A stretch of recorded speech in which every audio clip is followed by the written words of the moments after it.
बोलो श्री प्राणनाथ प्यारे की जय।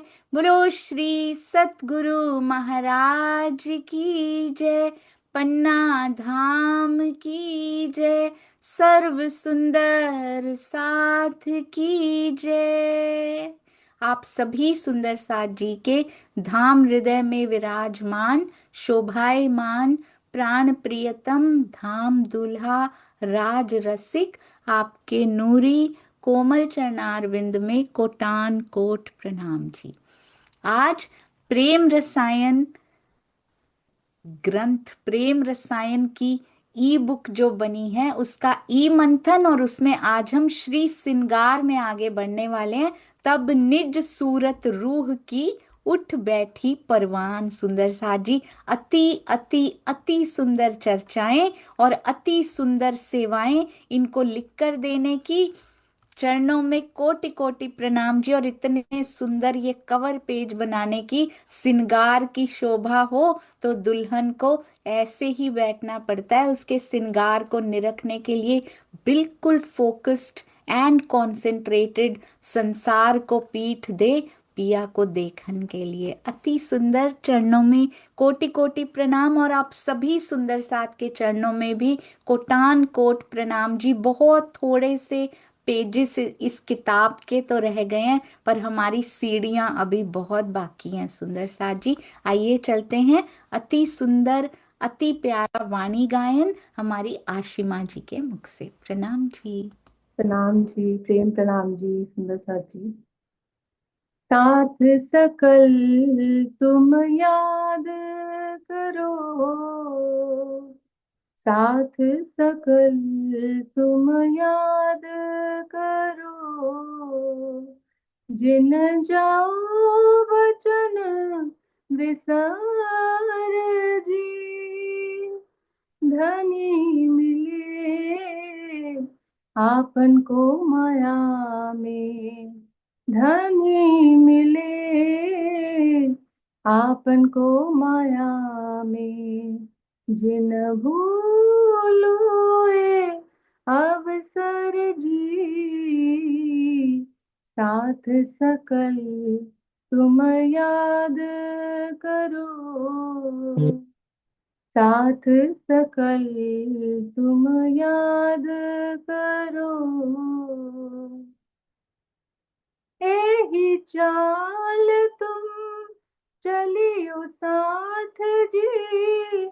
एही पाओ परवान जी। प्रगट में तुमको पहले गया। प्रगट में तुमको पहले गया। भी कहूँ निर्वाण जी। साथ सकल तुम याद करो। साथ सकल तुम याद करो। जब लग तुम रहो माया में। जिन खिन छोड़ो रास जी। 25 पख लीजो धाम के। 25 पख लीजो धाम के। जो होए धनी को प्रकाश जी। साथ सकल तुम याद करो। साथ सकल तुम याद करो। कहे इंद्रावती वचन पियो के। जिन देखाया धाम वतन जी। अब कोटक छल करे जो माया। अब कोटक छल करे जो माया। भी न छूटे धन के चरण जी। साथ सकल तुम याद करो, साथ सकल तुम याद करो। जिन जाओ वचन विसार जी, जिन जाओ वचन विसार जी। धनी मिले आपन को माया में, धनी मिले आपन को माया में। जिन भूलोए अवसर जी, साथ सकल तुम याद करो, साथ सकल तुम याद करो। प्रणाम जी। प्रणाम जी, चरणों में कोटि कोटि प्रणाम। अति सुंदर, अति प्यारा, इतना मीठा गायन। और सच में सुंदर साथ जी, कसौटी के समय में, साथ कसौटी का समय हो या जैसा मर्जी हो, बस साथ सकल तुम याद करो। ये अवसर बहुत मुश्किलों से हमें मिला है, इस तन में अब मिल गया है। सतगुरु भी मिले, ब्रह्मवाणी भी मिली, सुंदर साथ जी का संग भी मिला, और इससे ज्यादा क्या चाहिए। सुंदर साथ जी, इसीलिए अब इस तन को ऐसे ही जाने नहीं देना, जरूर धनी के दर्शन करने ही करने हैं पिया जी। बहुत सुंदर वाणी गायन, चरणों में बहुत बहुत प्रणाम। आपके चरणों में कोटान कोट प्रणाम जी। जब भी आशिमा जी गाती है ना, मुझे इतना आनंद आता है और इतना अच्छा लगता है कि उन्होंने यहाँ से पहली बार गाना शुरू किया था, और आज देखिए, ना मधुरता, ना भावों की, बस भावों का की ताल और भावों के जब साज होते हैं ना सुंदर साज जी, तब ब्रह्मवाणी और मीठी लगने लग जाती है। आइए चलते हैं, अति सुंदर, अति प्यारे श्री प्रेम रसायन पीजिए, जो आत्म थे उत्पन्न। आइए सुंदर साज जी, श्री सिनगार, ये देखिए, प्यारे सुंदर साज जी की बहुत सुंदर सेवा।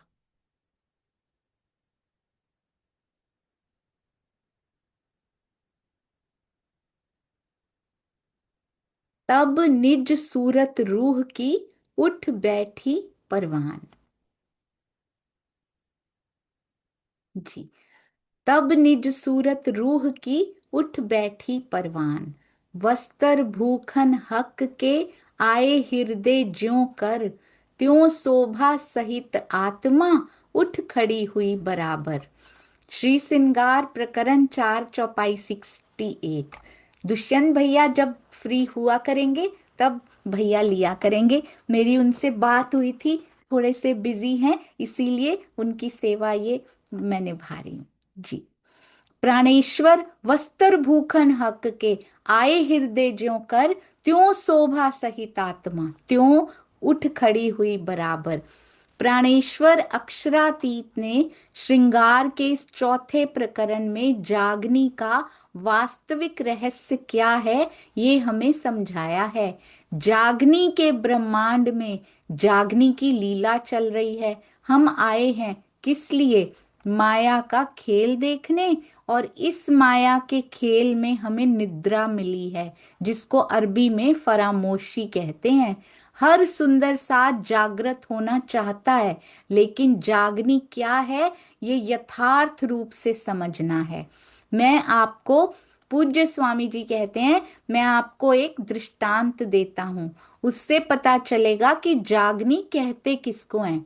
जैसे आप सरसावा में सो गए, सोते समय आप गहरी निद्रा में चले गए, स्वयं को भूल गए, पुनः एक अवस्था आती है, आप स्वप्न देखने लगते हैं। स्वप्न में आप स्वयं को दिल्ली में देखते हैं। दिल्ली में ऐसा लग रहा है कि किसी दुकान से आप कुछ खरीदने जा रहे हैं। किसी से झगड़ा होता है और दुकानदार आपको एक चांटा मार देता है, आप क्या करते हैं? दो स्थितियां होंगी, या तो स्वप्न में बड़बड़ाने लगेंगे, आपका हाथ भी उठ जाएगा, लेकिन आपको कुछ पता नहीं कि मैं किसी को अपशब्द बोल रहा हूं या मैं भी चांटा मारने का प्रयास कर रहा हूं। सुंदर साथ जी बहुत ध्यान से, ये भी स्वप्न की अवस्था है इस समय, सेम यही अवस्था इस समय चल रही है हमारी। ऐसी ही परिस्थिति कि कोई किसी को अपशब्द बोल रहा है, किसी को चांटा मार रहा है, उसको क्या है कहते हैं, आपको कुछ पता नहीं कि मैं भी किसी को अपशब्द बोल रहा हूं, वापस प्रत्युत्तर भी कैसा, अपशब्दों से जा रहा है। या मैं भी क्या प्रयास कर रहा हूं, जितनी जोर से मुझे मारा मैं भी चांटा मारने का प्रयास कर रहा हूं। यहाँ नाटक में, इस नींद में, इस फरामोशी में, जिसपे फरामोशी की जकड़ ज्यादा मजबूत होती है ना सुंदर सा जी, उसको पता भी नहीं लगता हम क्या लिख कर आ गए और क्या करके आ गए। दूसरी स्थिति ये भी हो सकती है कि आपकी आंखें खुल जाएं, तो ये स्थिति चाहिए सुंदर सा जी। और आंखें खुलने के साथ आप स्वयं को देखने लगें कि अरे,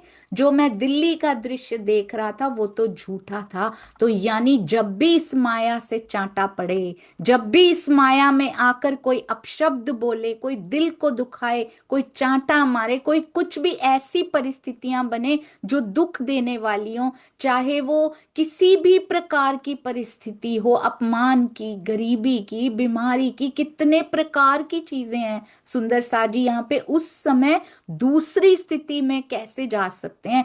पहली स्थिति में नाटक में तो सब खेल रहे हैं, जीव भी खेल रहे हैं, ईश्वरी सृष्टि भी ऐसे ही देख रही, ब्रह्म सृष्टि भी इसी प्रकार इसका भाग बनी पड़ी है। दूसरी स्थिति में ब्रह्म वाणी में, जिसने वाणी सब पढ़ रहे हैं सुंदर सा जी, पर गोता लगाया हो, सच में छू गई हो ना, वो कभी अपशब्दों से उत्तर नहीं दे सकता।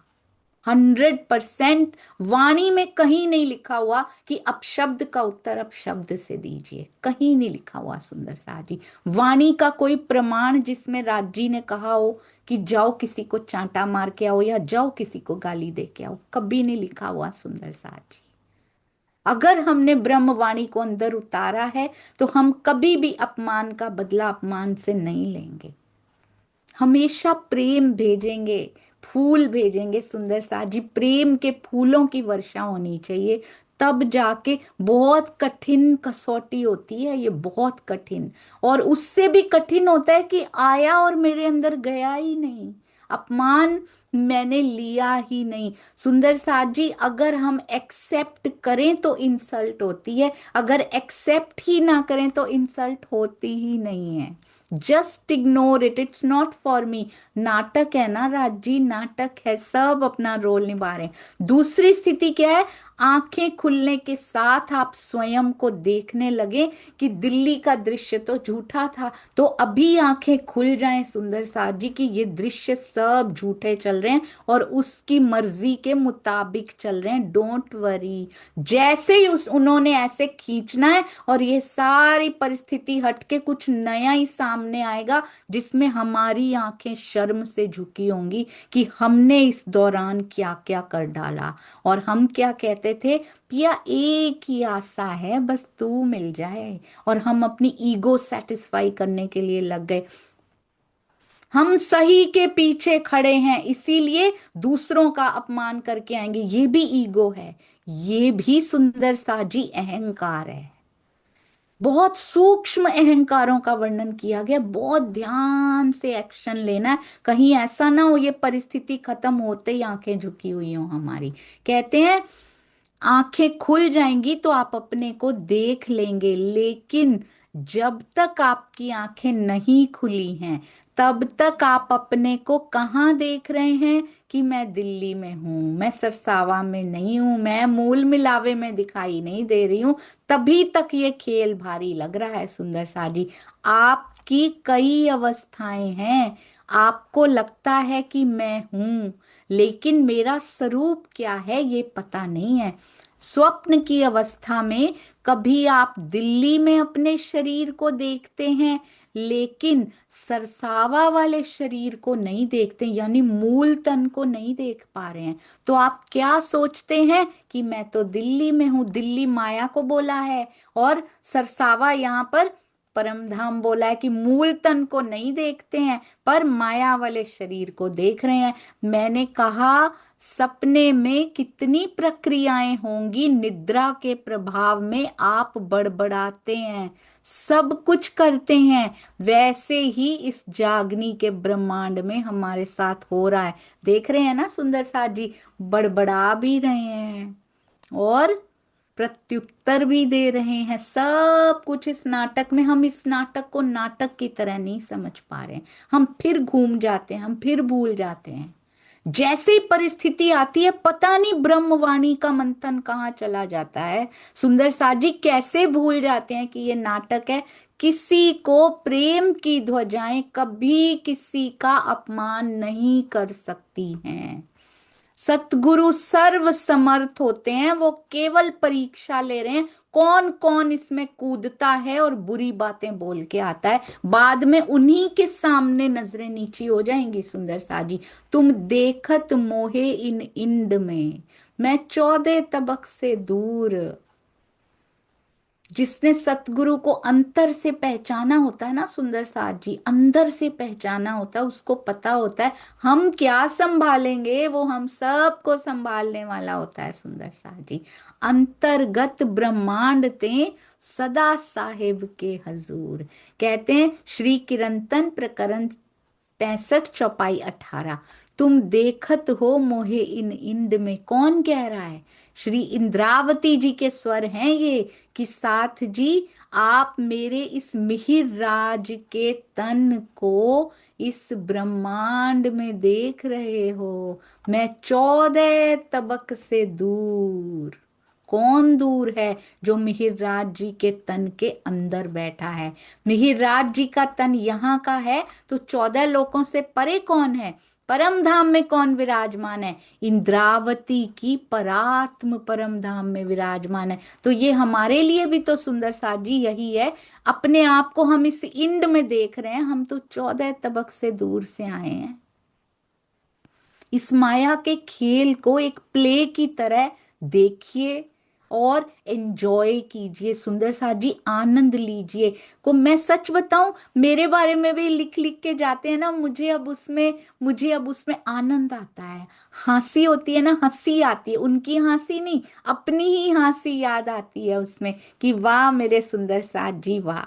ये भी प्रसाद होता है सुंदर साथ जी की तरफ से। आपको पता है कितने गुनाह धुल जाते हैं इसमें, और इतना हल्का और साफ महसूस होने लग जाता है। मेरे बिना, कहते बिन साबुन पानी, साबुन और पानी के बिना ही हल्का कर गया सुंदर साथ मेरे सतगुरु के साथ। कि ये तो स्वामी, मुझे इतना प्राउड फील होता है जब वो लिख के जाते हैं कि ये तो अपने सतगुरु की चमची है। मेरे सतगुरु के चरणों में मैं बैठी हूँ। उन सबको पता है सुंदर सा जी, मुझे मुझे पता है ये शब्द शायद आपको अच्छा नहीं लगा होगा सुनने में, but I am so proud of it कि सबको पता है कि मैं उनके चरण पकड़ के बैठी। तो मेरे लिए तो ये बहुत गर्व का विषय है। उनको पता ही नहीं कि वो मुझे कितना हल्का कर गए, वो मुझे कितना और साफ कर गए। सुंदर साथ जी, बहुत बहुत शुक्रिया मेरे प्यारे सुंदर साथ जी का।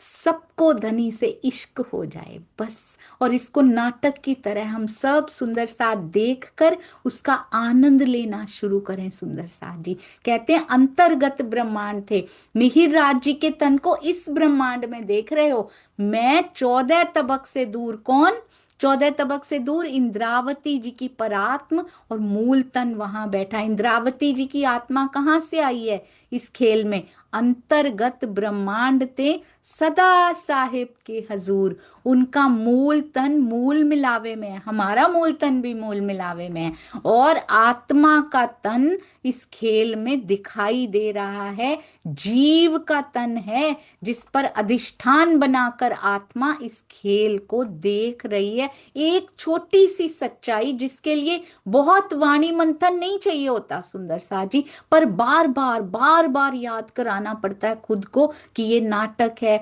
जैसे ही कुछ होता है ना, तुरंत याद कराइए, मेरा मूल तन परम धाम में है, मैं तो नाटक देख रही हूँ, यहाँ पे एक्शन नहीं लेना है, यहाँ पे सिर्फ अपनी रहनी के लिए एक्शन लेना है। दूसरे सब राज्य के हुक्म से चल रहे हैं, पर मेरी रहनी उन्होंने कहा है कि तुम सुधार सकती हो। मुझे ये कहा है कि हुक्म के सिर दोष दे बैठ ना सके मोमिन, तो इसीलिए अपनी रहनी को खुद सुधारना है बस। सुंदर सा जी, वो भी उन्हीं का आसरा लेकर राज्य परिस्थिति भी दीजिएगा और बल भी दीजिएगा। पता है, ऐसा पीछे पिछले कुछ दिनों में कुछ कुछ हो रहा था, तो कोई अगर लिखता भी है, मुझे लगा मैंने कहा था ना धनी मुझे परिस्थिति दीजिएगा, दे दी आपने, बहुत बहुत शुक्राना, अब बल भी दे दो, बल भी मांगा था ना आपसे, अब परिस्थिति दी है तो बल भी दे दीजिए पिया जी, मेरे पास तो है ही नहीं। और वो दे देते हैं, वो तुरंत दे देते हैं। आप अलौकिक कुछ मांगो ना, वो देने में देर लगाते ही नहीं है, बस इच्छा सुंदर होनी चाहिए, इच्छा उसकी तरफ ले जाने वाली होनी चाहिए, तुरंत बल की सप्लाई होती है सुंदर साथ जी वहां से। और फिर ये नाटक की तरह लगने लग जाता है, फिर हम थोड़ा सा माया में जाने लगते हैं, फिर याद आता है राज जी आपसे परिस्थिति मांगी थी ना, वही दी है ना आपने, बल भी दे दीजिए पिया जी। वो तुरंत, इसके लिए बहुत ज्यादा वाणी मंथन की जरूरत नहीं पड़ती है, बहुत ज्यादा हम पढ़ के भी अगर एक्शन नहीं ले पा रहे, उस समय गुस्सा आ रहा है, क्रोध आ रहा है, ईगो आ रही है, सामने ये आ रहा है, वो आ रहा है, हम ये करेंगे वो करेंगे, तो सब वाणी मंथन गया सुंदर साथ जी, दूर चला गया वो उस समय। सही समय पे बात याद ना आई, सही समय पे उसको ना उतारा गया, तो फिर वो वाणी मंथन अभी वहां पहुंचा ही नहीं है जहां उसको पहुंचना चाहिए था। वो चितवन के पलों में से एक पल भी हमें अंदर तक छू कर नहीं गया, इसका मतलब अभी तक। कहते हैं आप सोच सकते हैं वाणी में हर जगह कहा है, पर आत्म वहीं पर है। एक विचारधारा ही चल पड़ी कि ना कोई आया है ना कोई जाएगा। चौपाई का उदाहरण भी दिया जाता है, ना कित आइयां ना कित गईयां बैठी मूल वतन। बात तो सही है, मूल तन से कोई आया नहीं है और मूल तन से कोई जाएगा नहीं। मूल तन तो जैसा का तैसा है, आत्मा का तन खेल में आया है। आत्मा का तन कैसे आता है? स्वामी जी कहते हैं आपको एक दृष्टांत से समझा दूं। जैसे सरसावा में आप सो रहे हैं, आपका जो वास्तविक तन है वो तो यहीं रहेगा, आपका मन भी यहीं रहेगा, लेकिन मन की तरंगें निद्रा में एक नए संसार का सृजन करती हैं। आप ये सोचो, हमारे सपने में ही इतने सारे लोग बन जाते हैं, हमारे सपने में कई बार तो भीड़ की भीड़, किसी स्टेशन का किसी एयरपोर्ट का सपना हो, कितनी भीड़ की भीड़ दिखाई देती है, कुछ चेहरे तो हमने कभी देखे भी नहीं होते, वो भी हमारे सपने में बन जाते हैं। तो सोचिए, अक्षर ब्रह्म के आगे उसमें कितने बनते होंगे, अव्याकृत ब्रह्म के और आदि नारायण में कितने करोड़ों बनते होंगे, हमारे में ही कितने हजारों बन जाते हैं। कहते हैं क्या, वास्तविक तन तो वहीं रहेगा जहां है, मन भी वहीं रहेगा, लेकिन मन की तरंगें निद्रा में एक नए संसार का सृजन करती हैं। निद्रा का आवरण पड़ते ही मन की तरंगों ने आपका हूबहू रूप धारण कर लिया और अपने संस्कारों के अनुसार दिल्ली की रचना हो गई। दिल्ली में आपका मन आपके उस एक्चुअल शरीर का प्रतिबिंबित शरीर लेकर स्वयं को प्रस्तुत कर देता है। मन नहीं निकलता, मन यही होता है। तो क्या हुआ सुंदर साथ जी, पर आत्म तो वहीं बैठी है, परम धाम में बैठी है, मूल तन भी वहीं बैठा है, उसका दिल भी वहीं है। मन जिसको कहते हैं यहां पर, उसका दिल भी वहीं, दिल निकल कर यहां पर नहीं आ गया, पर क्या किया, तरंगों ने हृदय की तरंगों ने निद्रा में, फरामोशी में, इस संसार में आने के लिए नए संसार का इधर उन्होंने सृजन सृजन किया। और निद्रा का आवरण पड़ते ही मन की तरंगों ने आपका, तभी तो प्रतिबिंबित स्वरूप बोलते हैं आत्मा को, जैसे स्वप्न में गया हुआ हमारा शरीर हूबहू सेम रूप रंग का होता है, सेम उसकी कद काठी होती है, सेम टू सेम उसकी आवाज होती है, यहाँ तक कि बोलने का स्टाइल, उठने का, बैठने का, कपड़े भी वो वही वैसे ही पहनता है जैसे हमको पसंद होते हैं, हूबहू सेम टू सेम। ऐसे ही पर आत्म की प्रतिबिंब स्वरूपा आत्मा को हृदय की तरंगों से, प्रतिबिंबित स्वरूप से लाया गया सुंदर साज, बिल्कुल वैसी की वैसी। इसीलिए तो कहा जाता है, जैसे सुंदर साजी यहाँ पे जीव के अंदर वही संस्कार होते हैं ना, तो आत्मा के अंदर कितनी बार स्वामी जी बता चुके हैं, जैसे पर आत्म के अंदर युगल स्वरूप विराजमान है, धनी जी सूक्ष्म रूप से विराजमान है, अंदर पूरा परम धाम समाया हुआ है। कैसे समा गया? क्योंकि राज्जी के हृदय में समाया है, तो हमारे हृदय में भी राज्जी परम धाम सहित बैठे हैं। उसी प्रकार आत्मा के हृदय में भी धनी है, और साथ में परम धाम के 25 पक्ष भी हैं, और हम यहाँ ढूंढते फिरते हैं अंदर से। कहाँ से आ रही है सुगंधी? तो अंदर से आ रही है, पर ढूंढते बाहर फिर रहे हैं। बस इसके लिए कोई बहुत मंथन की जरूरत नहीं पड़ती, पर ये भूल जाते हैं हम सुंदर साजी, क्योंकि माया का प्रभाव ऐसा है कि हम भूल जाते हैं। इसीलिए बार बार मंथन के थ्रू क्या होता है, उसको गहराई मिलती है, इस जड़ को पकड़ मिलती है अंदर। ये जो रोपा जा रहा है ना, परम धाम को यहाँ रोपा जा रहा है ना बाहर से सुंदर साजी, उसकी जड़ को पकड़ मिलती है अंदर। क्योंकि अगर जड़ को पकड़ ना मिले ना सुंदर साजी, बार बार आंधी आती है वो उखड़ जाती है। एक बार जड़ जमीन को जोर से कस के अंदर से पकड़ लेना, उसके बाद कितनी भी आंधियां आए ईमान नहीं हिल पाता है। आंधियां चल रही हैं सुंदर साजी, ईमान धनी जी की श्री मुखवाणी पे कभी भी नहीं हिलना चाहिए। परंतु ईमान में, और मैंने जो अपने में पाया सुंदर साजी, मैं तो आपको अपने एक्सपीरियंस से बता सकती हूँ, ईमान में और कट्टरता में बहुत पतली सी लाइन का फर्क होता है बहुत। जैसे कॉन्फिडेंस, विश्वास, आत्मविश्वास में और अहंकार में बहुत छोटा सा एक वो होता है, जैसे ही उसको क्रॉस किया अहंकार में पहुंच जाते हैं। सेल्फ कॉन्फिडेंस एंड ईगो में बहुत थोड़ा सा डिफरेंस होता है, जैसे ही उस लिमिट को क्रॉस करो तो अहंकार में पहुंच जाया जाता है। इसी प्रकार सुंदर साथ जी, ईमान पे पक्का होना बहुत सुंदर और ब्लेस्ड बात है। जिन सुंदर साथ पे मेहर बरसती है वही पक्के रह सकते हैं। मेहर सब पे बरस रही है, जिनका जीव वो ग्रहण कर पा रहा है ना, वही उस पे पक्का रह पाता है। परंतु कहीं ऐसा तो नहीं, बहुत ध्यान से सोचिएगा, क्योंकि किसी का कुछ नहीं जाएगा सुंदर साथ जी। नहीं भी पहचाना, इस छोटी सी लाइन को, बीच में बॉर्डर को नहीं पहचाना, किसी का कुछ नहीं जाएगा, अपना ही जाएगा। कहीं कट्टरता तो अंदर नहीं है ना, वो बहुत ध्यान दीजिएगा। क्या आपने खुले मन से वे करने का, जितनी भी राजी ने विवेक बुद्धि आपके अंदर अभी तक दी है, उससे क्या खुले मन से वे किया है? वे मतलब कि नापा है, तौला है सुंदर साथ जी। मैं आंख बंद करके किसी पे विश्वास नहीं करती हूं, कभी नहीं। क्योंकि जब ब्रह्मवाणी आपको आंखें देना शुरू करती है, तो उसके बाद केवल और केवल ब्रह्मवाणी नेह कलंक है। केवल और केवल श्री प्राणनाथ जी निष्कलंक अवतार हैं। बुद्ध ने कलंक, और मेरे धनी ने जिन जिन तनों में लीला की है, वो सब नेह कलंक लीलाएं हैं सुंदर साथ जी।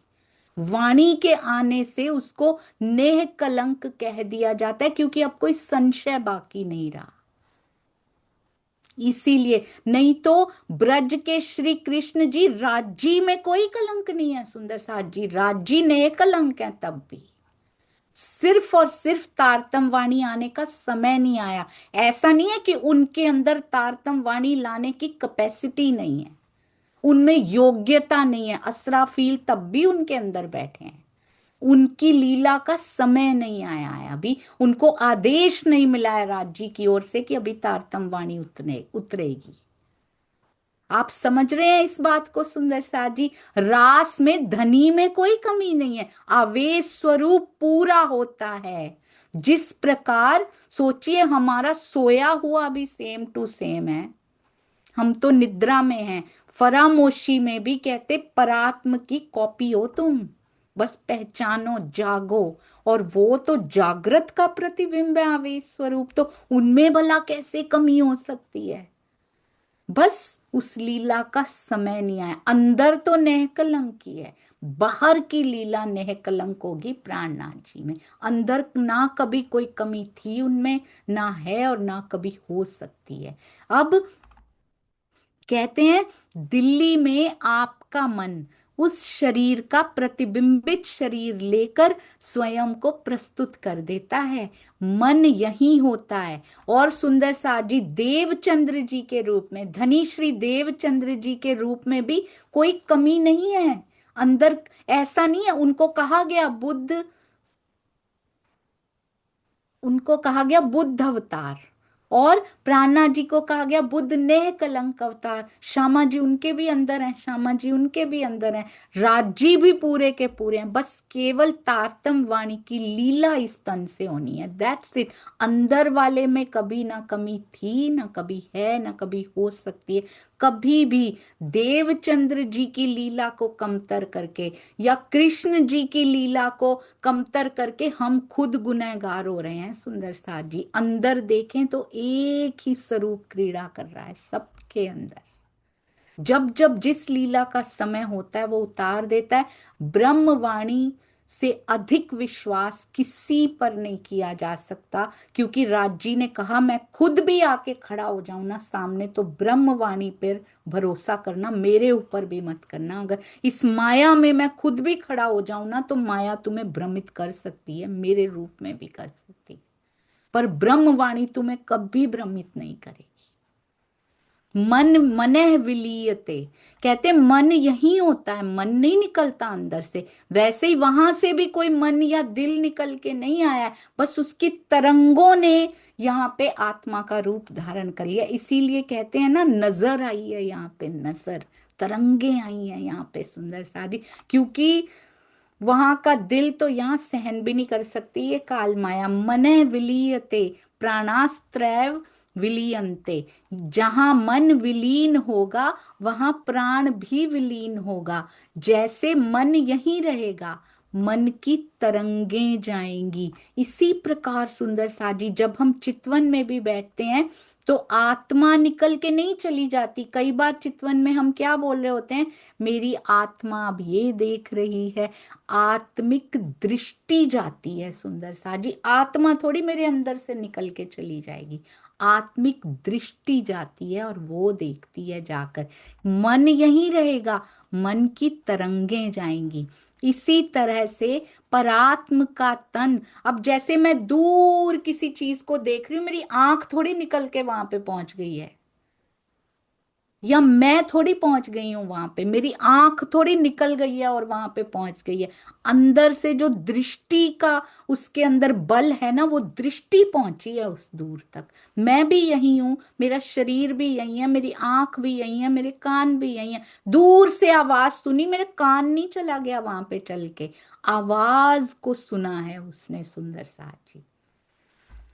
जहां मन विलीन होगा वहां प्राण भी विलीन होगा। जैसे मन यहीं रहेगा, मन की तरंगें जाएंगी। इसी तरह से परात्म का तन परम धाम में है।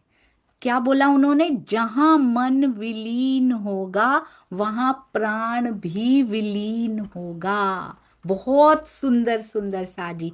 मन यहीं रहेगा, मन की तरंगें चली जाएंगी। जैसे ही मन की तरंगें अंदर विलीन हुई, जो यहाँ पे प्राण है ना, वो भी विलीन, वो शरीर खत्म, सुंदर साजी। उसके बाद परात्म का तन परम धाम में है, और परात्म का प्रतिबिंब है आत्मा। दिल की इच्छा है कि माया में जाकर माया का खेल देखूं, इसलिए खेल में आत्मा का तन आएगा। सिफत ऐसी कही मोमिनो, जाके अक्स का दिल अर्स। अक्स यानी प्रतिबिंब। हक सुपने में भी संग कहे। ये बात अगर याद रहे ना हर समय, हम इस नाटक में कभी उलझेंगे नहीं, सुंदर साज। हक सुपने में भी संग कहे। वो मेरे एक एक एक्शन को देख भी रहे हैं, और सारा सुंदर साथ उनके हुक्म से एक एक शब्द बोल रहा है, एक एक एक्शन कर रहा है। क्योंकि हम में से सब की कसौटी है इस टाइम पे। जिसकी आंखें झुकी हुई ना मिली, राजी सुंदर साथ जी उनकी आंखों का ऑपरेशन करने वाले हैं। आप समझ रहे हैं इस बात को? आंखों के अंधों का ऑपरेशन होता है ना, मूवीज में देखा है ना, अंधे का ऑपरेशन होता है तो क्या होता है। मुझे इतना सुंदर लगा उस दिन रास में जब श्रृंगार का वर्णन हो रहा था, मैं आपको क्या बताऊं सुंदर साथ जी। इतनी सुंदर सुंदर बातें निकल के आ रही हैं उसमें, कभी सोचा भी नहीं था। धनी के श्रृंगार में इतना कुछ संजोए संजोए के छिपा रखा है पिया जी ने। बहुत सुंदर है वो, बहुत सुंदर। आपको पता है आंखों के अंधों के ऑपरेशंस होते हैं ना, जब मैंने मूवी में ही देखा, हम सुंदर साथ ने सबसे पहले अंधेरे कमरे में बिठाया जाता है। अंधेरे कमरे में से धीरे धीरे डॉक्टर पट्टी खोलता है, सुंदर साथ जी। बड़े सौभाग्यशाली होते हैं जो ऑपरेशन तक पहुंच पाते हैं। कुछ तो उम्र भर सुंदर साथ जी आंखों से रही थी, दृष्टि से रही थी, रह जाते हैं। हमने तन पे तन निकाले हैं, दृष्टि से रही थी।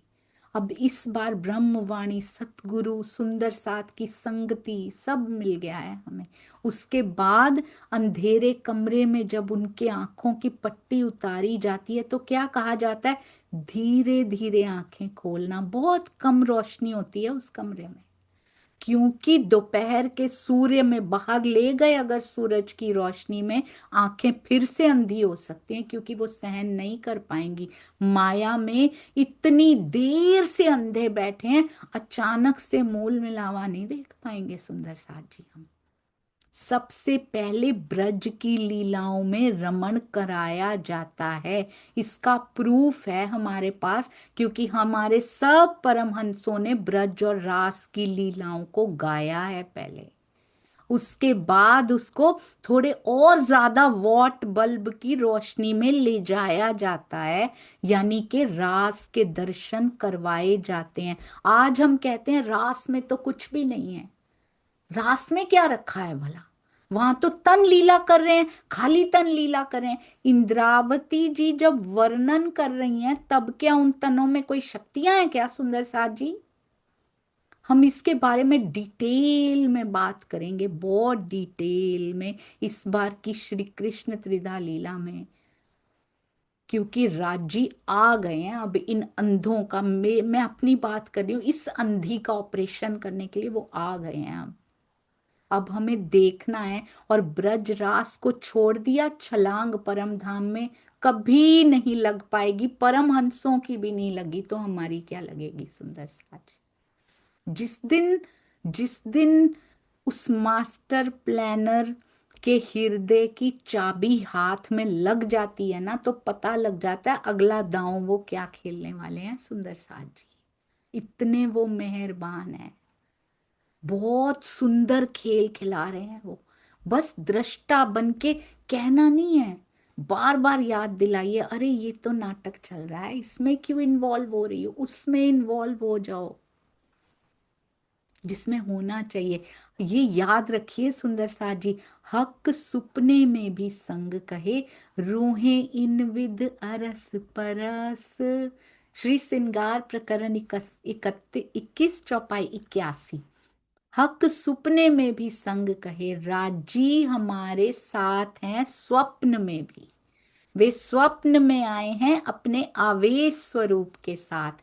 एक पल के लिए भी, चाहे परात्म का तन हो मूल मिलावा में, या आत्मा का तन हो, राज्य का वियोग नहीं हो सकता, नहीं हो सकता। अगर वो हमें देख रहे हैं, अगर ये हमको याद रहे हर समय, तो क्या हम कोई भी ऐसा एक्शन, कोई भी रहनी कर पाएंगे सुंदर सा जी? सिर्फ एक चीज किसी ने वाणी में से ले ली और उसको जीवन में उतार लिया, हमारा 50 वर्षों का मंथन उसके सामने कुछ नहीं है, अगर वो वाणी से ये लेके अपने जीवन में उतार चुका है तो। ये ज्ञान की महिमा होती है सुंदर सारी। केवल सब कुछ जान लेने से कुछ नहीं होता।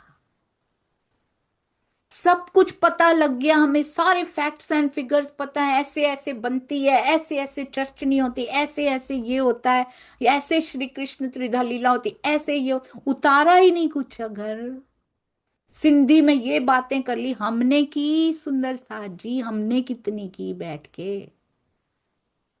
ये प्रबोध करती है वाणी बार बार, कितनी किताबों, कितने ग्रंथों के रूप में राज्य आते हैं। तुझको क्या छू जाता है, तू कैसे बदल जाती है? वो पल तुम्हारे जीवन में आता है कि नहीं आता है? अभी तक क्यों नहीं आ रहा है सुंदर साथ जी? एक पल के लिए भी पिया का वियोग नहीं हो सकता, चाहे परात्म का तन हो या आत्मा का तन यहाँ पे वो सूक्ष्म रूप से अंदर विराजे हैं। माया की निद्रा में हम आए हैं तो अपने मूल घर को नहीं देख रहे हैं, मूल परात्म के तन को नहीं देख रहे हैं। एक प्रश्न स्वामी जी कहते हैं, यदि मैं आपसे पूछूं कि मूल मिलावे में तो सभी दाड़िम की कलियों की तरह, अनार के दानों की तरह बैठे हैं, कि आवे ना निकसे इत थे, बीच हाथ ना अंगुरी मांग। एक अंगुरी की जगह भी नहीं है, ना तो अंगुली घुसा सकते हैं, ना उसमें से कोई निकल सकता है, ना कोई जा सकता है। सभी सट करके इस तरह से बैठे हैं सुंदर सा जी, आवे ना निकसे इत थे, बीच हाथ ना अंगुरी मांग। और यहां पर क्या हो गया सुंदर सा जी आकर, यहाँ वो दाड़िम की कलियों में क्या हो गया आपको पता है? अनार के जो दाने होते हैं ना, उसके ऊपर जो लिपटा हुआ होता है, आपने देखा, वो तो रस होता है पूरा, और उस पे एक पतली सी परत होती है जो उस रस को कवर किया होता है। आपने देखे है ना? अनार के दानों को देखा है ना सुंदर सारी? बहुत भारी ऊपर का छिलका अगर उतार दिया जाए ना, वो कैसे जुड़े हुए हैं आपस में सुंदर सारी, कैसे जुड़े हुए हैं। रस ही रस है। अनार का बीज तो छोटा सा है, उसके आसपास सब रस ने घेर रखा है उसको, और उसके ऊपर पतली सी एक परत है ताकि वो रस को सुरक्षित रखा जा सके, वो बह ना निकले। और वो छोटी सी झीनी सी जो परत है ना, उसने सबको जोड़ रखा है। आपने देखा, सबके अंदर रस भरा है, और कोई एक आध दाना ऐसा हो भी ना जिसमें रस थोड़ा कम हो, पता भी नहीं लगता सुंदर सा जी। परम धाम में तो कोई कमी होती भी नहीं है, यहाँ पर भी कवर कर दिया जाता है उसको भी जिसमें थोड़ा कम है, पर वो आसपास सारे रस वाले लेकर बैठी हुई हो। ये होते हैं अनार के दाने। अंदर, अंदर रस ही रस, आनंद ही आनंद, और प्रेम की परत जिसके ऊपर हो ना, वो सुरक्षित है सुंदर साथी। उसका माया कुछ नहीं बिगाड़ सकती। और जो इकट्ठे होके बैठे हैं, नहीं तो माया जरा सा प्रहार करती है और सारा कुछ अंदर से निकल जाता है, क्योंकि परिस्थितियां ऐसी आ जाती हैं। वो सूखा बीज बेचारा रोता ही रहता है फिर यहाँ पे। आइए, मिल मिलकर एकता में बहुत बल होता है सुंदर सा जी। मुझे पता है एकत्व यहाँ बहुत मुश्किल है, इट्स वेरी डिफिकल्ट, पर नॉट इम्पॉसिबल। असंभव नहीं है वो। आसान रास्ता है तो फिर माया कैसी। रास्ते कभी ना प्राणनाथ जी के आसान हुआ करते थे, ना देवचंद्र जी के, ना परमहंस महाराज जी के, सुंदर सा जी, ना छत्रसाल जी के। रास्ते किसी के भी आसान नहीं हुआ करते थे। माया ही कैसी। लालदास जी का रास्ता आसान नहीं था, ना चिंतामणि जी का आसान था, ना भीम भाई का आसान था। किसके? ना रूपा राधा के, ना लीलबाई जी के। किसी के रास्ते आसान नहीं थे। हमने तो बस लीलबाई जी का भी 2-3 बार जिक्र सुना है। उनका जीवन सोचिएगा कैसे बीता होगा। फूलबाई जी के बारे में हमने बहुत सुना है, तेज कुंवरी बाई जी के बारे में, लीलबाई जी के बारे में सोचिए जिसका पति पूरा जीवन कमाता ना, उनका जीवन कैसे निकला होगा। सुंदर सा जी कैसे एडजस्टमेंट्स किए होंगे, फिर भी पिया की तरफ लगी पड़ी है, फिर भी कोई शिकायत नहीं है। अपने पति से कहती, पति देव मुझे काम, मुझे भी सेवा करने दीजिए। उन्होंने कभी कहा कि मुझे भी कमा के ला के दो, मैं कैसे पालूं अपने परिवार को, क्या करूं, शादी तो हो गई अब। कभी नहीं आया सुंदर साथ जी ये। उन्होंने जीवन कैसे बिताया, यहां पर भी पूर्ण समर्पण करके दिखाया सुंदर साथ जी। और अंत में भी लेने भी आते हैं, कृष्ण जी के रूप में आते हैं, कहती हैं सब सुंदर साथ को दर्शन दोगे तो मैं चलूंगी। उनका त्याग देखिए, उनका सुंदर साथ जी के प्रति प्रेम देखिए। जिसको जिस रूप में सुंदर लगते हैं ना, उसी रूप में लेने आ जाते हैं। हम ऐसे ही यहाँ पे पड़े हुए हैं इन सब चीजों में। उससे प्यार करके देखिए सुंदर साथ जी, रूप मैटर ही नहीं करता। उसके बाद कुछ भी लेकर आ जाए, सारे रूप उनके सुंदर लगते हैं। आप कभी देखिएगा सुंदर साथ जी, गुम्मट जी में कोशिश कीजिएगा अपनी सुरता ले जाने की। मैं तो परम धाम ले जाने की कोशिश भी नहीं करती अभी।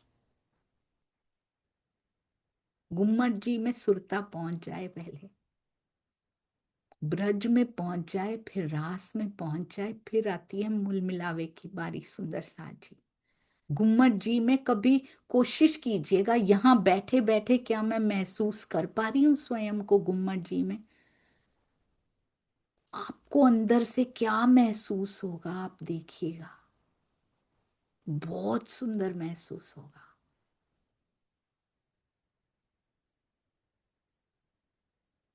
जितने परमहंस हैं उनकी परात्म ने तो देखा नहीं कि मूल मिलावा कैसा है। चलिए, मूल मिलावा तो मान लेते हैं कि सुरता चली गई। जितने परमहंस हैं उनकी परात्म ने तो देखा नहीं। हाँ, परात्म ने थोड़ी ना देखा सुंदर सा जी, आत्मा ने देखा।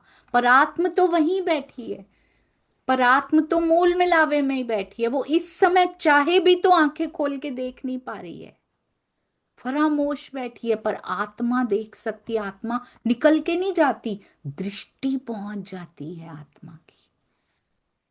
सोचिए सुंदर साथ जी, यहां बैठे बैठे मेरी इस आंख में कितनी शक्ति है, मैं यहां बैठे पन्ना जी को भी नहीं देख सकती। कितनी दूर पहुंचेगी? 1 किलोमीटर। बहुत हाइट पे खड़े हो जाएं तो कितना किलोमीटर देख पाएगी ये आंख? सोचिएगा आप, अंतर्दृष्टि में। और अगर हम दूरबीन ले लें सुंदर साथ जी, आजकल कितने इंस्ट्रूमेंट्स आ गए हैं, कितनी दूर तक देख पाते हैं। और इंस्ट्रूमेंट आजकल, चांद जब निकलता है ना, उसमें कभी ब्लड मून होता है, कभी लाल रंग का होता है, कभी इस रंग का होता है, उसके भी इंस्ट्रूमेंट्स यहाँ पे आया था। उससे देखो चांद भी पूरा क्लियर दिखाई दे रहा होता है। We need instruments. वाणी देती है वो इंस्ट्रूमेंट। पर अगर आंख में देखने की शक्ति ही ना हो तो इंस्ट्रूमेंट काम करेगा? अब अंधा दूरबीन भी पकड़ के, मैं माया में अंधे मैं बोल रही हूं, दूरबीन पकड़ के भी खड़े हो जाए तो क्या दूरबीन काम करेगी? चांद को देखने का इंस्ट्रूमेंट तो ले लिया, ब्रह्मवाणी तो ले ली, आंखें खुली होंगी तो देखेंगी ना। अंधी आंखें कैसे देखेंगी सुंदर साथ जी? चांद का इंस्ट्रूमेंट भी ले लिया, नहीं नहीं दिखेगा उसको। हमारी प्रॉब्लम यही है, हमें बहुत अहंकार है अपने ऊपर। वाणी मिल गई, हमने मंथन कर लिया, हमें सारा ज्ञान है, तुमको ज्ञान नहीं है। हम पढ़ते हैं, तुम आडंबर करते हो, तुम ये करते हो। आंखों के अंधों ने दूरबीन पकड़ी हो सुंदर साथ जी।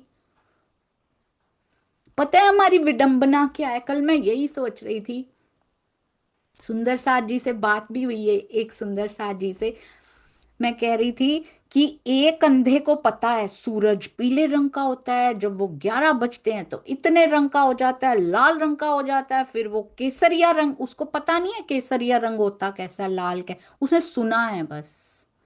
और एक अंधे को नहीं पता, उसको कुछ नहीं पता सूरज कैसा होता है, उसने सुना ही नहीं है। एक ने सुन रखा है, पता उसको भी नहीं है कैसा होता है, ऑरेंज कलर कैसा, रेड होता है कैसा, येलो होता है, पता उसको भी। पर वो अपने अहंकार में घूम रहा है कि मुझे पता है सूरज कैसा होता है। तो सुंदर साथ जी, दोनों अंधों में क्या फर्क है? देखा तो किसी ने भी नहीं है। कौन सी ईगो में घूम रहे हैं हम कि तुम शरीयत की भक्ति करते हो, तुम आडंबर करते हो। वो कहते तुम भी तो अंधे ही हो, तुमने कौन सा देख लिया है? देखा है सुंदर साथ जी, क्या बताएंगे? किस अहंकार में डूबे हैं हम मंथन करते हैं, हम चितवन में बैठते हैं, ये नहीं करते, वो नहीं करते। वो बोले कि तुमको पता है इस कलर का है, तुमने सारा ज्ञान इकट्ठा कर लिया, पर आंखें तो अभी भी फूटी हुई है ना सुंदर साथ जी। आप ये सोचिए, एक अंधा चिल्ला चिल्ला कर कह रहा है सूर्य निकल आया दुनिया वालों, दुनिया हंस रही है उसके ऊपर कि तू कौन सा देख सकता है, हमें बता रहा है। सबको अनाउंसमेंट कर रहा है वो जा जाके। हमारा वही हाल है सुंदर साथ जी। अभी आंखों के अंधे, और किसी ने बता दिया तारतम वाणी दोपहर का सूर्य होती है। हमने हमने और उसमें लिखा है कि ये लेप अगर लगा लोगे ना तो आंखें ठीक हो जाएंगी, हमने उस पे ध्यान नहीं दिया। हमने उस पे ध्यान नहीं दिया सुंदर सा जी। प्रेम का लेप लगाने से आंखें ठीक हो जाती हैं, हमने वो नहीं बनाया। हमने उसकी रेसिपी को फॉलो नहीं किया। हमने वो लेप बना के अपनी आंखों पे नहीं लगाया, बल्कि हम अपने दूसरों को भी कहने चले गए मुझे बताया ऐसा लेप होता है। पूरी दुनिया को बताएंगे सूर्य निकल आया, दुनिया हंसेगी हम पे सुंदर साथ जी। अंधे अंधों को बता रहे हैं सूर्य निकल आया। देखने की कोशिश कीजिए, वो लेप लगाइए। उस प्रेम की बहुत जरूरत है सुंदर साथ जी। अपने पे मेहनत करने की बहुत जरूरत है। और जो देख लेता है ना, वो दूसरों के दर्द को समझ रहा होता है, वो अहंकार में नहीं बैठा होता कि इनको कैसे दिखा दूं। अब मैं, जैसे मैंने देखा है, मैं इनकी आंखों पे खुद लेप लगा दूं जा जाके। वो प्यार करता है सबसे, वो उनके दिल की पीड़ा को समझ रहा होता है कि ये भी देखना चाहते हैं, इसकी आंखों में भी आंसू झरते हैं, मैं कैसे ठीक कर दूं इसको। वो अहंकार नहीं करता, वो किसी का दिल नहीं दुखाता सुंदर साथ जी।